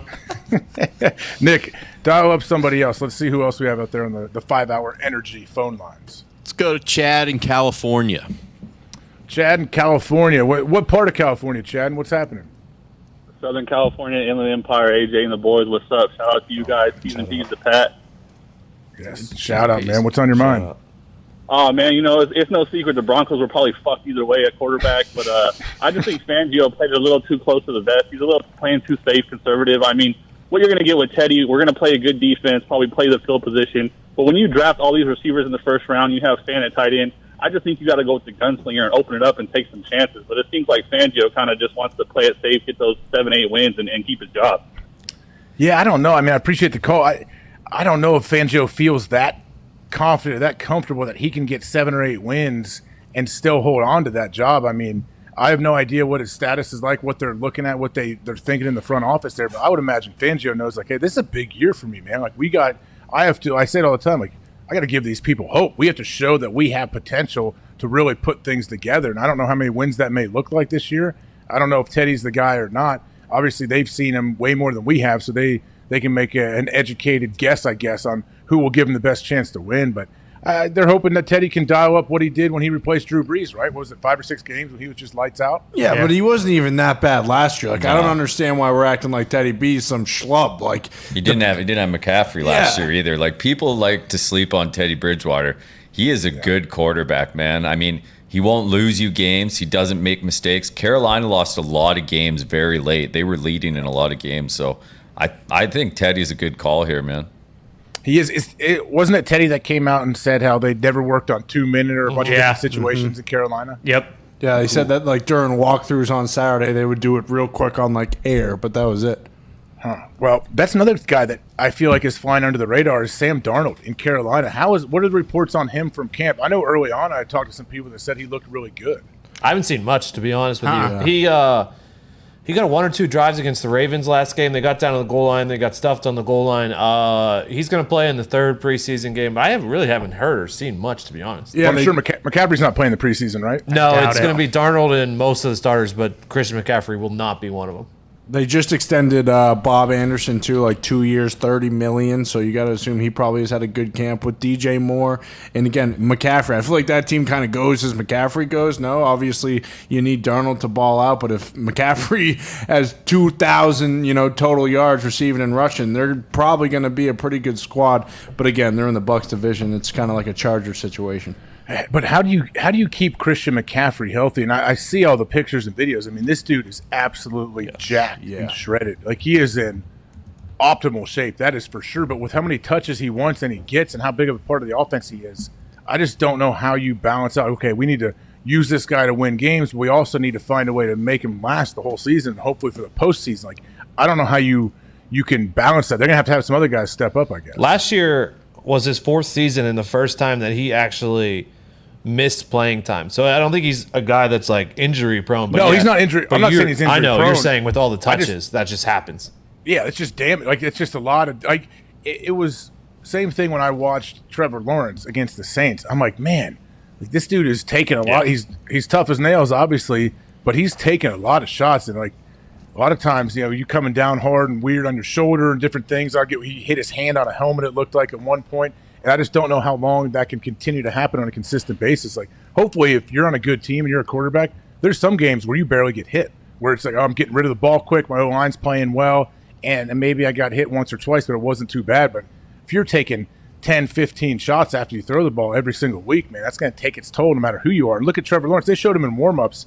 Yeah, his arm, he's got big old arm. Like, he is built, but that dude is skinny. Like, he is very, very lean, and I hope he can find a way to hold. I hope they can block for him. I hope they give him enough time to look down the field and actually hit some of his receivers. Well, with McCaffrey, you can't really like scale him back either, right? Because like that's what makes him so dangerous. I mean, I think when he won Rookie of the Year, he had like 65 receptions or something like that. So like he needs to be that heavily involved in the passing game, especially if you want Darnold to be more. Having a guy who can, take it 80 yards to the house every single time he touches the ball, like you can't really scale that back, can you? Obviously, you don't want him to get hurt again, but like that's the cost of doing business. You can't. They gave him all that money. You can't really baby him now. No, you definitely can't. Yeah, especially he got that giant contract. He knows. That's the thing, though. He's a competitor. He wants the ball. He's not going in there saying, "Hey guys, I need a little less wear and tear. I don't want to. I don't want as many touches. This sucks. I'm scoring too many touchdowns. Don't give me the ball anymore."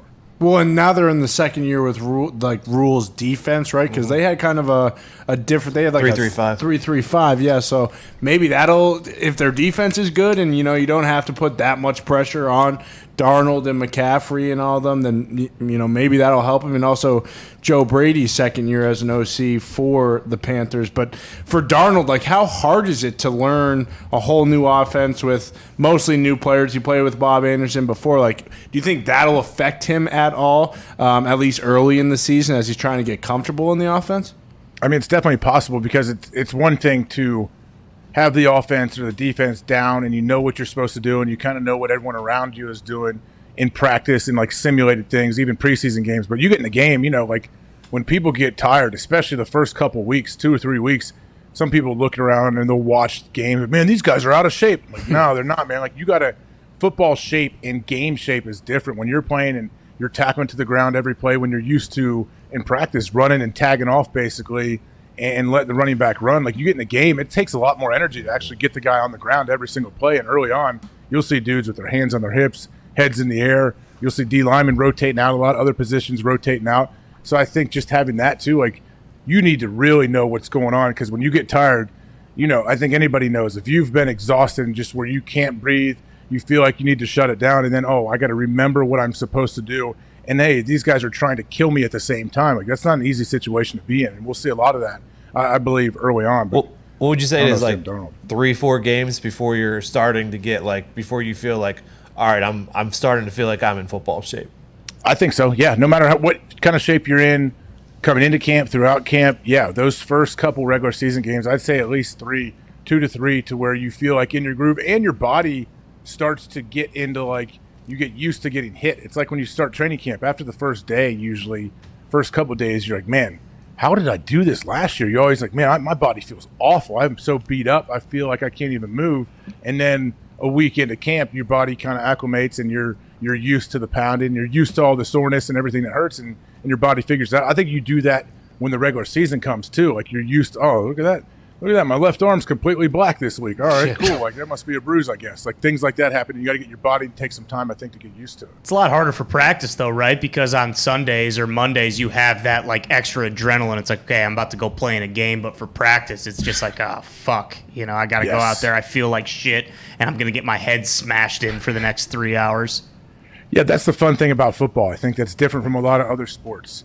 You can't go 50% really. You got pads on, guys don't want to get blown up. They don't want to get run over. So, yeah, it's definitely different when you don't have the adrenaline of the crowd. You don't have the adrenaline, the excitement of a game. Yeah, trying to get ready for practice when you're feeling terrible 11 weeks into the season. Yeah, it's but hey, you're playing football and you're getting paid. So you need to figure it out, that's for sure. Get the hell out of the league because there's plenty of people that want to take your job.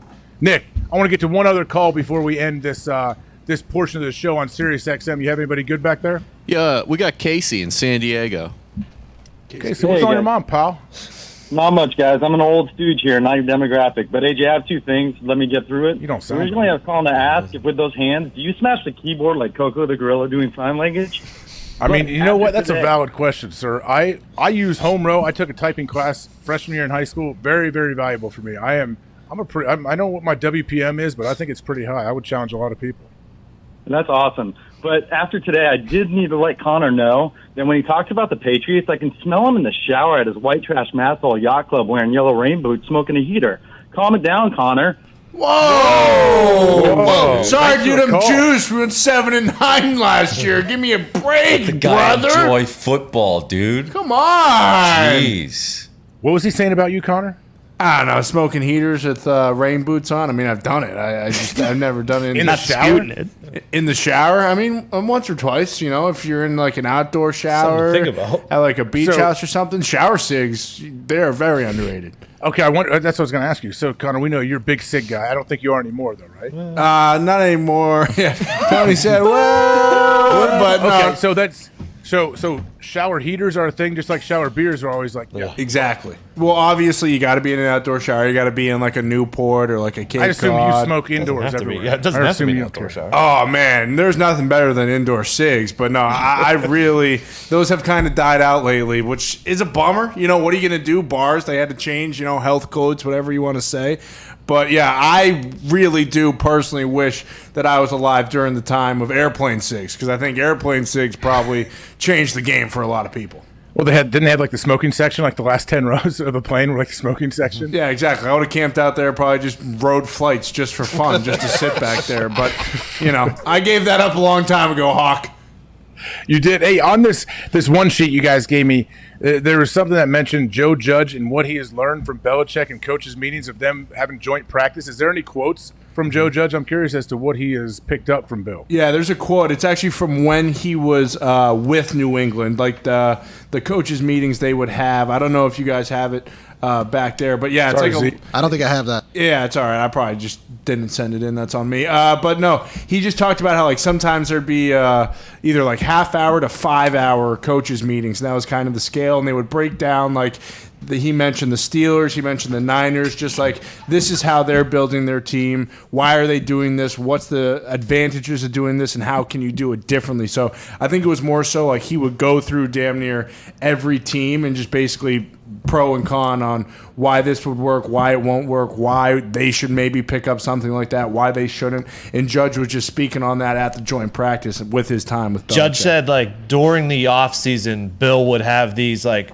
for anyone on his coaching staff who was interested in someday being a head coach, like Bill would have these teaching sessions where they could be from 30 minutes to 5 hours, and it could range from anything to like, hey, this is how, like he said, the Steelers or Niners build this team, and then Bill would ask him like, why do you think they build their team this way and stuff like that, and the pros and cons of all that. And that would be during the offseason. And then he said, I guess during the season they might do it like once a week or once every 2 weeks, where he's just kind of like mentoring future guys who potentially want head coaching jobs. I mean, that's pretty awesome. Like empowering your assistants. I've talked to Schlegel about that down in Jacksonville, and he does the same with his assistant strength coaches. Like, you give them responsibilities, give them times when they're going to speak in front of the team or in front of the players, or they're going to run the workout that day. I didn't know Belichick does that, but it makes sense. It seems like this dude is so detail oriented. That's definitely more of an off-season thing, especially if you say the meeting can go anywhere from 30 minutes to 5 hours. And also, if you're thinking about becoming a head coach, it gives you a good idea of what a good organization could be that you could potentially coach at, I guess. Too, right? And like the reasons why not to do stuff. I feel like that's kind of more important, because if, you know, and I'm not going to use Patricia as an example, but if you go into a place and you're just trying to recreate someone else's method, that kind of never works. Like, you kind of have to work with what you got and also realize like who's in your division, that type of stuff. And also like Cassius Marsh came out like a couple of weeks ago, maybe a month ago, talking about like how in depth Belichick will go into the history of the team and the GM of the team and why they do this and this and this. So like for a guy like Joe Judge, clearly with some people it rubs off, some people it doesn't, but some people it does. And with Judge, you know, he loved it, and he also was a Saban disciple, so it does seem as though he was one of those guys that took every single word that Belichick had for him as gospel and has carried that into his head coaching strategy. AJ, do you think it reflects poorly on Belichick if, like, his coaching tree, those guys go elsewhere and they aren't worth a shit, or do you think that makes him look better? Man, that's a good question. I think it can only help him if they go other places and they're successful, because they will always be known, at least from people that know that, hey, this guy came from the Bill Belichick coaching tree. You always talk about coaching trees. So I think it helps them if they succeed. But also at the same time, yeah, you're right. If they all go and a lot of them don't seem to work out other places, then we're like, hey, man, you know who drives the boat? The old captain, Bill Belichick. If he's not here, this whole program, this system doesn't really work. So I don't know. I wonder how he feels. I'm sure they're all his friends. He wants them all to succeed. But wouldn't you love to be sitting in one of those 5-hour meetings when Belichick was analyzing the Detroit Lions when Matt Patricia was the head coach. How great would that mean? So bad. I wish I was there. That's why I would like to hear from a guy like Flores, because like Flores, it seems, is one of the few that has left and done it his own type of way and has been successful versus, damn near everyone else. I'm sure Bill tells him. I guarantee you, Bill tells him, hey, man, it's your job, your team. You run it how you think you should. Don't try to be anything you're not. Don't try to be me. I would imagine Bill will tell him, like, hey, there's only one me, bud. So don't even think about trying to be me. That's what I'd say. And B-Flow clearly hasn't. I don't think I've ever seen Belichick, damn near fight a different team or the referees. So that's why, to your point, probably why Flores has worked. Yeah. Well, does Gumpy believe? Like, Gumpy, are you all in on Flores? I know you're a big Dolphins guy. Yeah, I love B-Flow. I mean, we went from Adam Gase to him. I mean, he's turned around the organization, and you have to believe in what he's done. I mean, if any other coach did the Fitzy Tua thing, they probably would have been canned. But everyone knows that Flores is the guy. If anyone can turn the Dolphins around, it is him. Would your opinion change at all if it came out that he was behind a lot of the personnel decisions, like with Van Noy leaving and all that kind of stuff?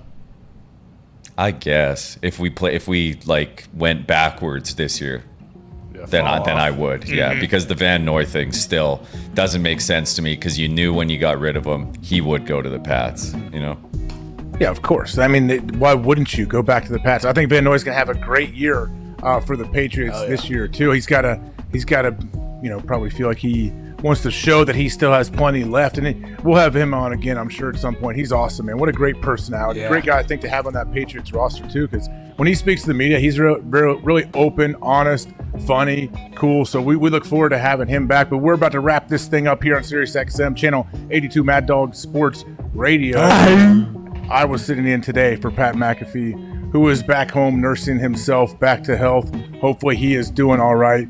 We will stick around for a little bit, have some after hours here like we normally do on YouTube on Pat's channel. But appreciate it, guys. Thanks for tuning in. We'll see you. Nailed it. AJ, well done, right on AJ. the button, dude. Nailed it. Did not promote Mad Dog like I wanted to. Why didn't you say, come on back tomorrow? I already got one of those in there for you. Oh, no, you got a couple. Yeah, you've been hot with the come on back today. I appreciate that. That's right. I know you guys like it. So love it. If I feel that I'm not doing that, I got to jam a few in, Yeah, we appreciate fair it. enough. Yeah, thank you. Yeah, hey, Zeet or Foxy too, or Evie. Remember I called you Evie at one time? Yeah, that was awesome.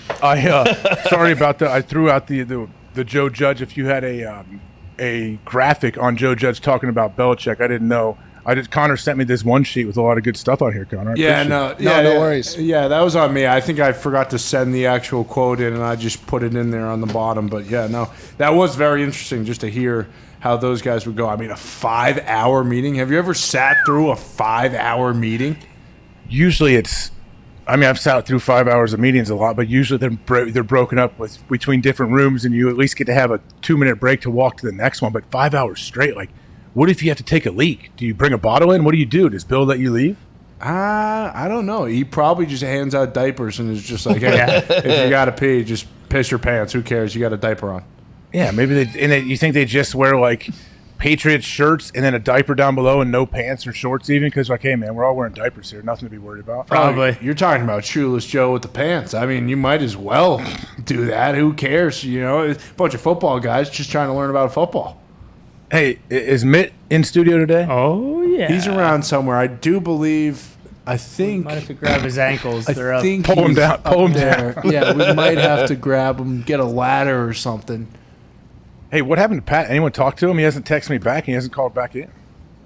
I haven't seen. Maybe he that appointment he had might be either right now or coming up in a little bit. So, hopefully, if he's watching, he is all right. But I was mentioning Mitt because I know Mitt is huge on TikTok. All the kids are talking about Mitt on TikTok. Yeah. Now, Diggs, did you take part in one of these TikTok challenges yesterday? I did not. Mitt tried getting Gumpy and I to do a TikTok with him, and we turned him down. We said, "You're the TikTok guy. That's your thing. That's not our thing." But I have seen enough of those videos floating around that I know, like, I'm aware of what's going on the TikTok. Because, it's part of my job to be aware of what's going on the internet. And they float into Twitter.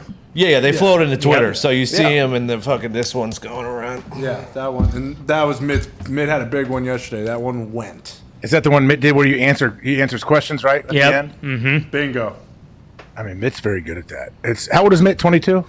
AJ, what's your fucking deal? Oh! I knew it.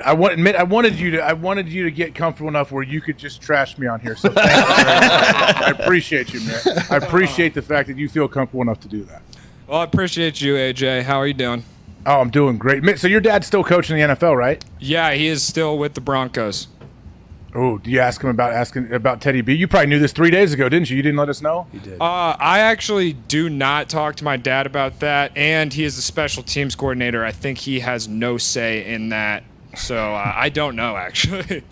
You don't know? Hey, what? How long has your dad been coaching in the league now?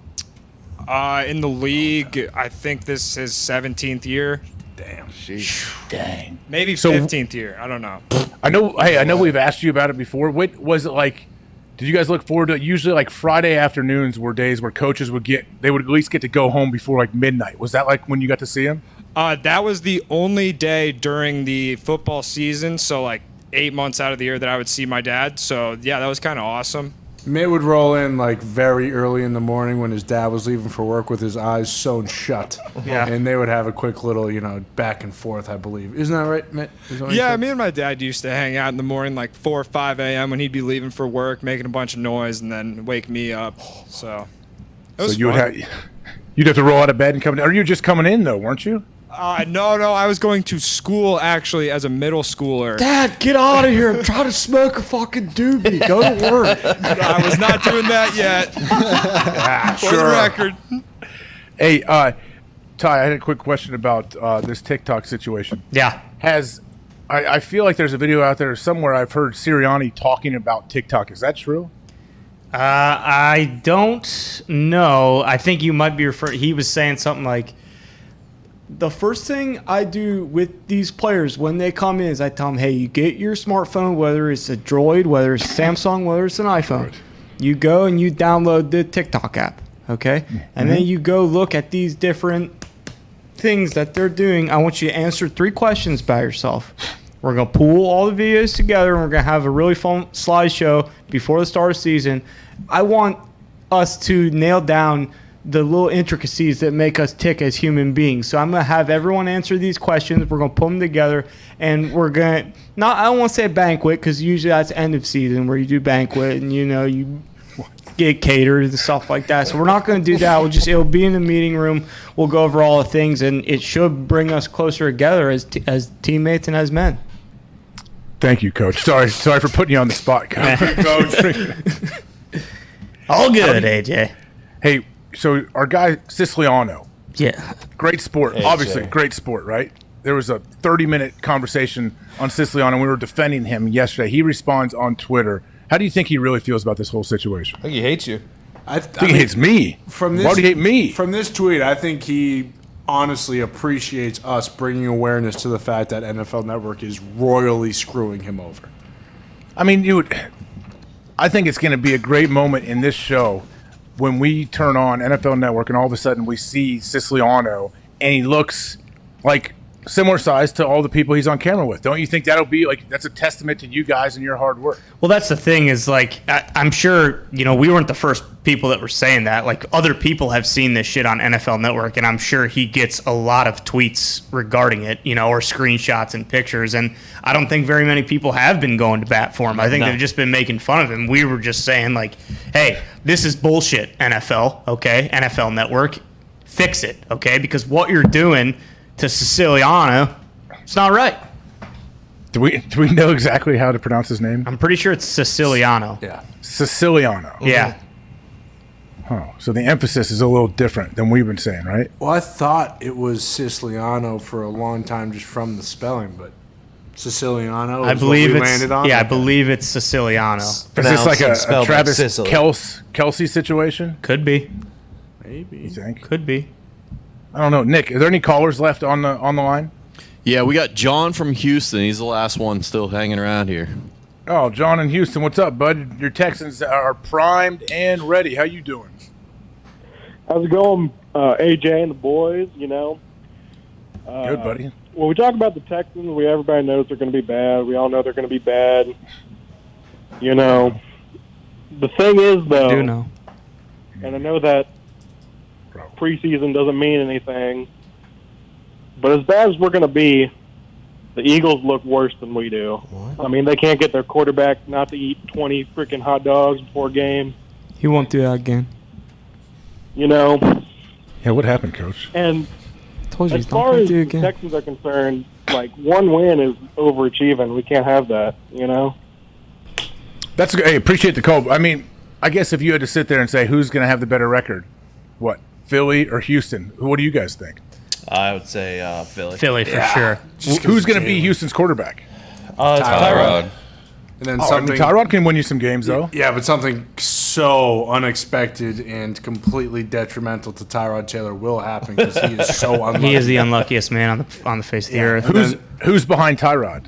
Davis Mills? Davis Mills, who they drafted out of Stanford. Okay, he can throw it around a little bit. Well, we were saying before we came back, I think in like the second hour in here, I think there's a good chance that the Texans might beat the Jags week 1. Really? You think so? I mean, it's. I mean, with how bad Jacksonville's looked, it's going to be an absolute dogfight. Texans Jags, is that like Monday night or Sunday night game?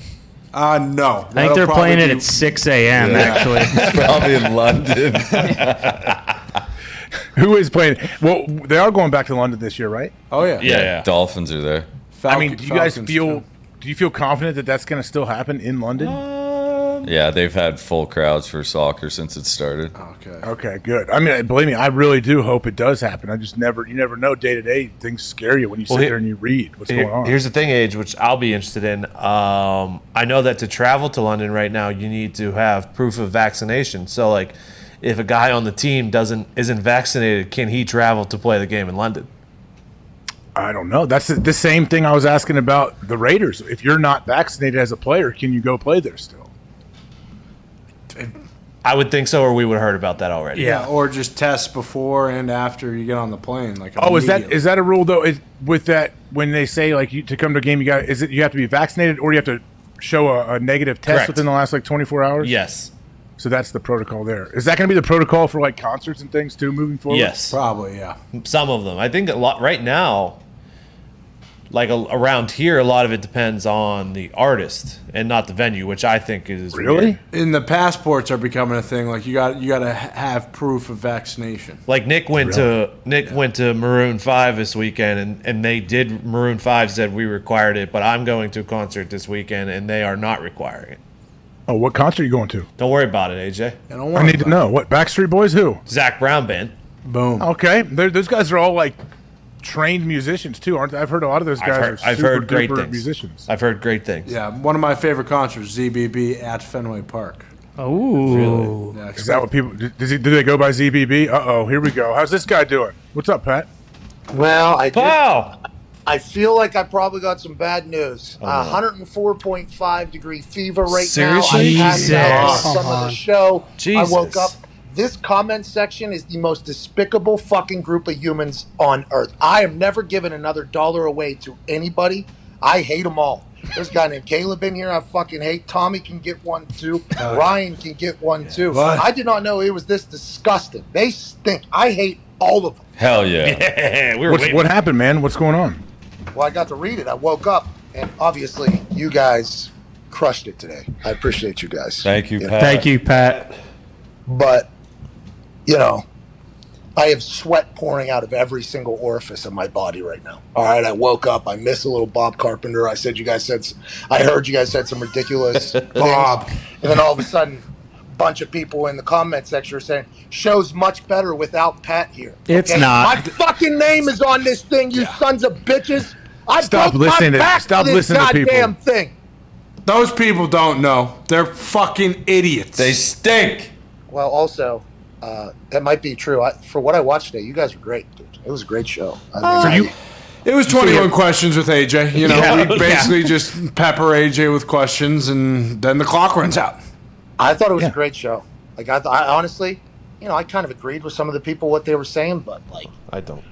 Yeah. I mean, I haven't taken a day off in like 18 months. Okay, so we can build this little fucking community that they've turned into a cesspool over here. You know what I mean? I feel like I'm okay with completely turning off the entire chat. And now that might be because I'm 105-degree fever right now.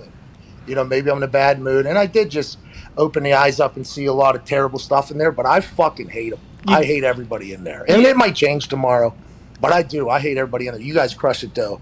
Today, I appreciate you, AJ. But I don't think we should just gloss over the 104. Maybe you should go to the hospital, dude. Yeah. Yeah, it's pretty high up there, isn't it? Yeah, it is. Mm-hmm. It seems very high, yeah. And I thought, well, it usually doesn't. If you're vaccinated and you get it, like the tough symptoms usually don't come, right? I know, that's what I'm saying. Like, I still have yet to take the COVID test, though. I'm doing that here as soon as this whole thing ends. There's upstairs. But I feel as if, I don't know what we know about old Mr. Vid, but I think this is probably what it is, if I had to guess. And how do you feel? All the way vaxxed up. So what is the deal out here, AJ?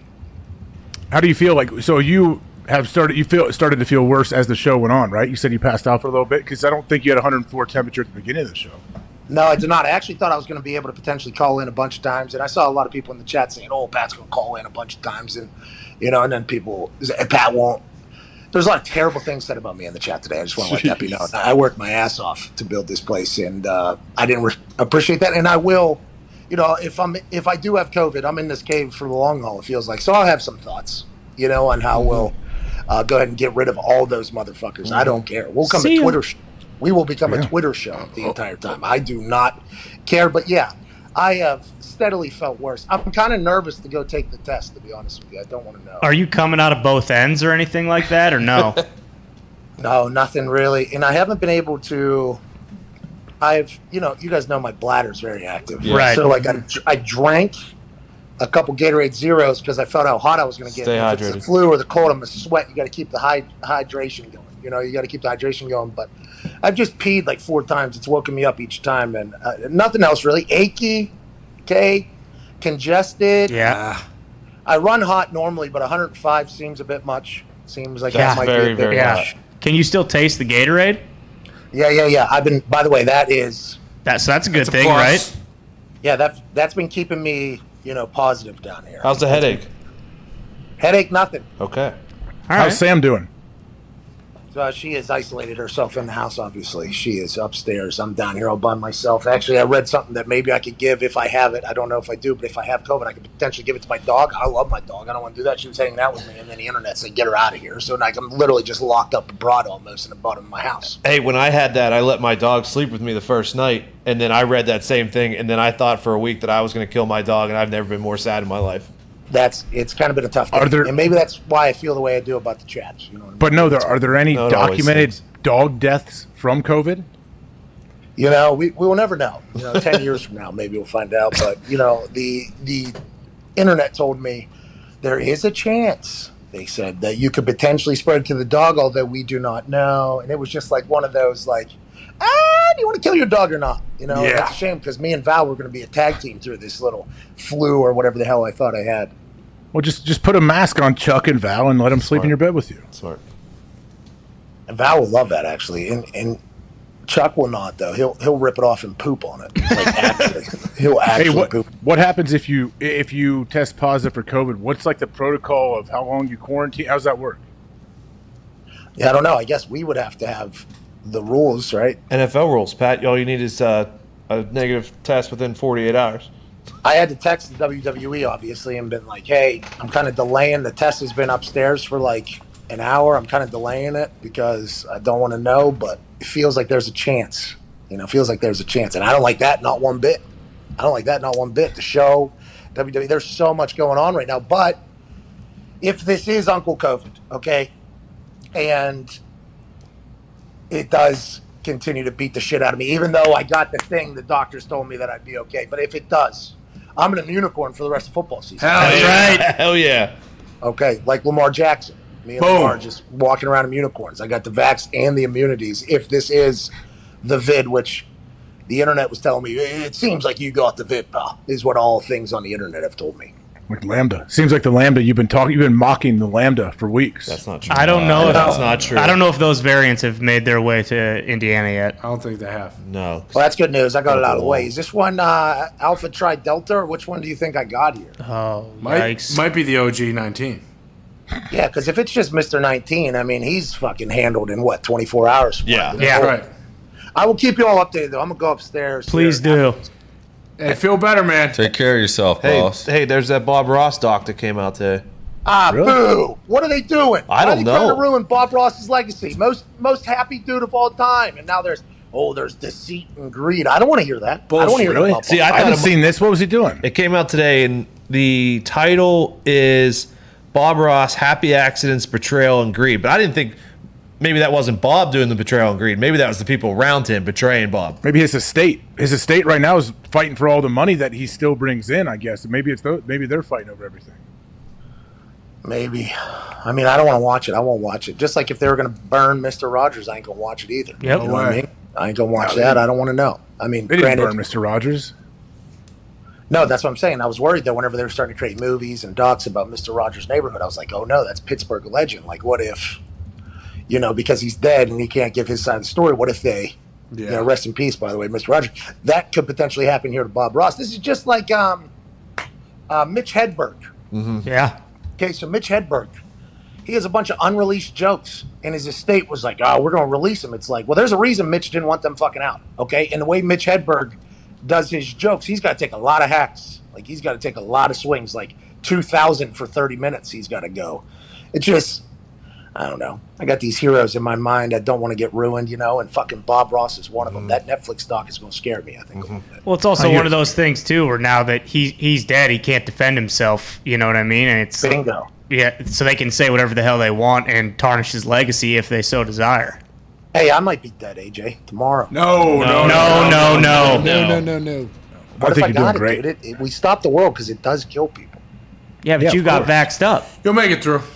Trust Yeah, me, but dude. I thought getting vaxxed up, when you get it, like, you don't get 105-degree fever. Like, the internet was telling me that that's not the way it goes. I got a lot of questions. Trust me, I got dude. a lot of questions. If Zito and I can do it, pretty sure you're gonna be fine. Thanks, bud. It might kill me mentally, though, if I got to read this chat another day. Fuck them. Fuck them all. Fuck him. Get rid of it. Hey, Bob was pretty good, huh? Came in hot with a girth joke. I loved him. Oh, he had a couple. He had a couple lines Couple that zingers. were Brody very was interesting. Brody was really good. Yeah, Brady was awesome. I see did Brady hear at you all? call him Brody, that's cute, man. Hey, I've been wanting Brody on the show for a long time. You've always said, nah. Never. I've never he's said that. busy. He did text me. He had a good time. I said, yeah, man, you got to come back on. He said for sure. So I'd rather not. I mean, I might just take off forever, actually. No. You know what I mean? Like, AJ, we can probably figure this out business-wise. Boys, we can figure this out. Please You guys don't just do that. No. Please don't do that. No chance. Yeah, I'm thinking about it. I might die, dude. I haven't felt like this in a long time. It's hot down here. You know what I mean? I mean, it is hot down here. do you have that thermometer with you now? Can you run your temperature again? Yeah, let's see. See if like you're I'm getting using it into the right. club. You're not supposed to touch your skin, I don't think, usually. How's it tell? It shoots on the temperature of your skin, but you don't have to touch it. Like an inch away, you're saying? Some of them you don't have to, some of them you do, I guess. Well, how come everywhere I went, they were just fucking... Yeah. You know what I mean? Let's see. Try it both ways. I think AJ's. Have Sam come give you a rectal thermometer. Hey, if that'll keep me most alive, I'm with it. I don't think it's... Oh, wait. I can't see. It's too dark in here in the cave. But it's going to be... I mean... It's triple digits, dude. What does it say? Do you see? 102.7. Back up a little bit. Jesus Christ, dude. What is it? 102.7. Yep. It's pretty high. God damn. It's pretty high. Because it's down, actually. I mean, it's pretty good. Hey, maybe the fever's breaking. Here we Hey, go. maybe I beat this cold or flu or whatever. Here we go. Okay. Here we go. Let's go, dude. Hey, Bring in I one of don't those. like the ads on our show either, by the way. Hey, bring in one of those concierge doctors. Give you a bunch of IV bags to make you feel good. Yeah, I don't know. I guess, Diggs, were you able to eat or no? Yeah, unfortunately, I did not lose appetite. Kyle Butler, you're blocked. See ya. See ya. See you, Kyle. Are you hungry? I am hungry, actually. Yeah. Jamie, Pat lights his wife, peg him. Hey, Jamie, fucking take a hike. You're never coming back. That's a good joke. That's good. I hate this group of people. I literally hate. I'm never giving away. I said this before because the things that were said to me before, and I try to stay away from these fucking people. You know what I mean? I try to stay away from it. Just do my thing. Today I was forced to it. Our chat needs figured out. I know that there's mods in there. They do a great job. They do a great job. Honestly, yeah, great job. Hey, Bill, we got to tighten down on these fucking commenters, Bill. Hey, Bill, we got to tighten down. How do you do that? What do you block people, or how does that work? I don't know. I've been trying to block people, and I don't know how to. Well, honestly, I've never done this before, so I'm just clicking buttons trying to block people while I can barely see because I'm so hot. I mean, it's been a battle over here. Maybe I'm, maybe I'm a little bit under the weather, so that's why I'm a little bit pissed. You know, maybe it's this isn't the actual. Maybe this is a little brain fog because I'm upset, but I hate everybody in there. Everybody that's in right here. They stink. Mark Madden told me, he said, hey, do you hate your listeners or viewers yet? And I said, no, I would never do that. I'm very appreciative. So much so I give away like $1 million a year to people because of how much I appreciate them choosing to watch our dumbass show. Now, it is better with you guys driving it and all that. But false. These motherfuckers, No. I'm not giving $1 to anybody. And that's the way it's going to be. But I appreciate you, AJ. Great show. Tell Brady I said thanks. General Bob Carpenter I said thanks. And we'll let Aaron, we'll talk to him a couple weeks, I guess. He had it down like 11 or 12 days, right? Until the first Tuesday he's coming on. Is that right? 13. 13 days. But also, he might be following Boston Connor's countdown. Oh, yeah. Well, his day is coming up pretty soon here on Saturday. Well, Connor, I think the thing about it is you put Peyton Manning in a Denver Broncos jersey. Had to do it. You didn't? Had to do it. You didn't? My first thought was, Matthew Slater. And then my second thought was, or piss off every Colts fan that I could possibly think of. And I went with B. I appreciate that. Indianapolis did not. Yeah. I noticed that big time. We just went to a members-only chat. I'm going to get rid of that, too. I don't like the green things either. I hate them all. I need to take a nap. I need to go get this COVID test. I appreciate what you guys did. I'll keep you updated and let you know. Good luck, Matt. Feel better. Stay hydrated, pal. See, yeah, you got it. Appreciate you guys. Maybe I'm an unicorn if worse comes to worse, and it's like perfect time. So, There we go. Fingers crossed. There we go. Well, fingers crossed I don't have it. That's what I mean. Yes. Yeah. But it feels as if you can still get the flu or the cold, right? Exactly. Yep. Let's have the flu. And I did. You said the sniffling and stuff like that. The pollen, like my allergies, have been terrible the last week and a half. I know the pollen count and everything is very, very high right now, so that could be playing a part in it as well. Definitely allergies. That's probably what it is. Probably pollen, probably just a little flu. No big deal. I'll be back tomorrow. Boom. For sure. Keep man. checking Good that job. temperature, though. If that gets too high, there are permanent effects of the brain that can happen. Really? How hot? We can't lose 106, that big brain of yours. 106, I think. We can lose my big brain. I read it from a bunch of fucking. No. Those Great show, ladies. no, Guys those are absolutely small killed brain it. Hopefully I don't die out there. Have a good one. Appreciate you guys. Appreciate you. See you, Pat. Thanks, man. Hey, we're gonna start to wrap up this after hours deal. But you guys, what are the hammer down guys going? You guys have 15 minutes after the end of this show. Do you have anything good for today? Fucking baseball again. Hell yeah. Hell yeah. And then we're starting Love your to. enthusiasm. It's been a long baseball season. I mean, baseball. I'm just Still ready. happening. Yeah, I'm just ready for football at this point. Been compiling all the information as far as coaches on who's starting this weekend, stuff like that for preseason. We got one more week of preseason, and hey, college football starts this weekend. Here we go. It does. Who's the first game? I believe it is Illinois, Nebraska. Wow, There's that seems four. quick. There's 4 or 5 games this weekend, week 0, and then full slate next weekend. Boom. Hey, that's good. Are they all full stadiums? I would assume a lot of full stadiums. I assume some places though will Lock it down. lock it down. I mean, it will be good to have fans back in college stadiums. I feel like they were missed a lot last year. Just different game. Watching without the band, without the fans. Yeah. But hey, boys, I appreciate you guys helping out today, and we're getting through this and figuring it out. Hopefully, Pat feels better. Hopefully, his COVID test comes back okay. But I will see you guys tomorrow, one way or the other, for sure. And good luck with Hammer Down. And we, we're taking a 23 and a half hour break about right now until we come back tomorrow for this show. So appreciate everybody tuning in, watching. Not sure what Pat's reading, why he's all pissed off, but you know what? He's got some COVID fog on the brain. He feels terrible. He needs to take a nice nap. He'll be back 100% pretty soon. But thanks for watching, boys. Thank you guys, and we will see you tomorrow.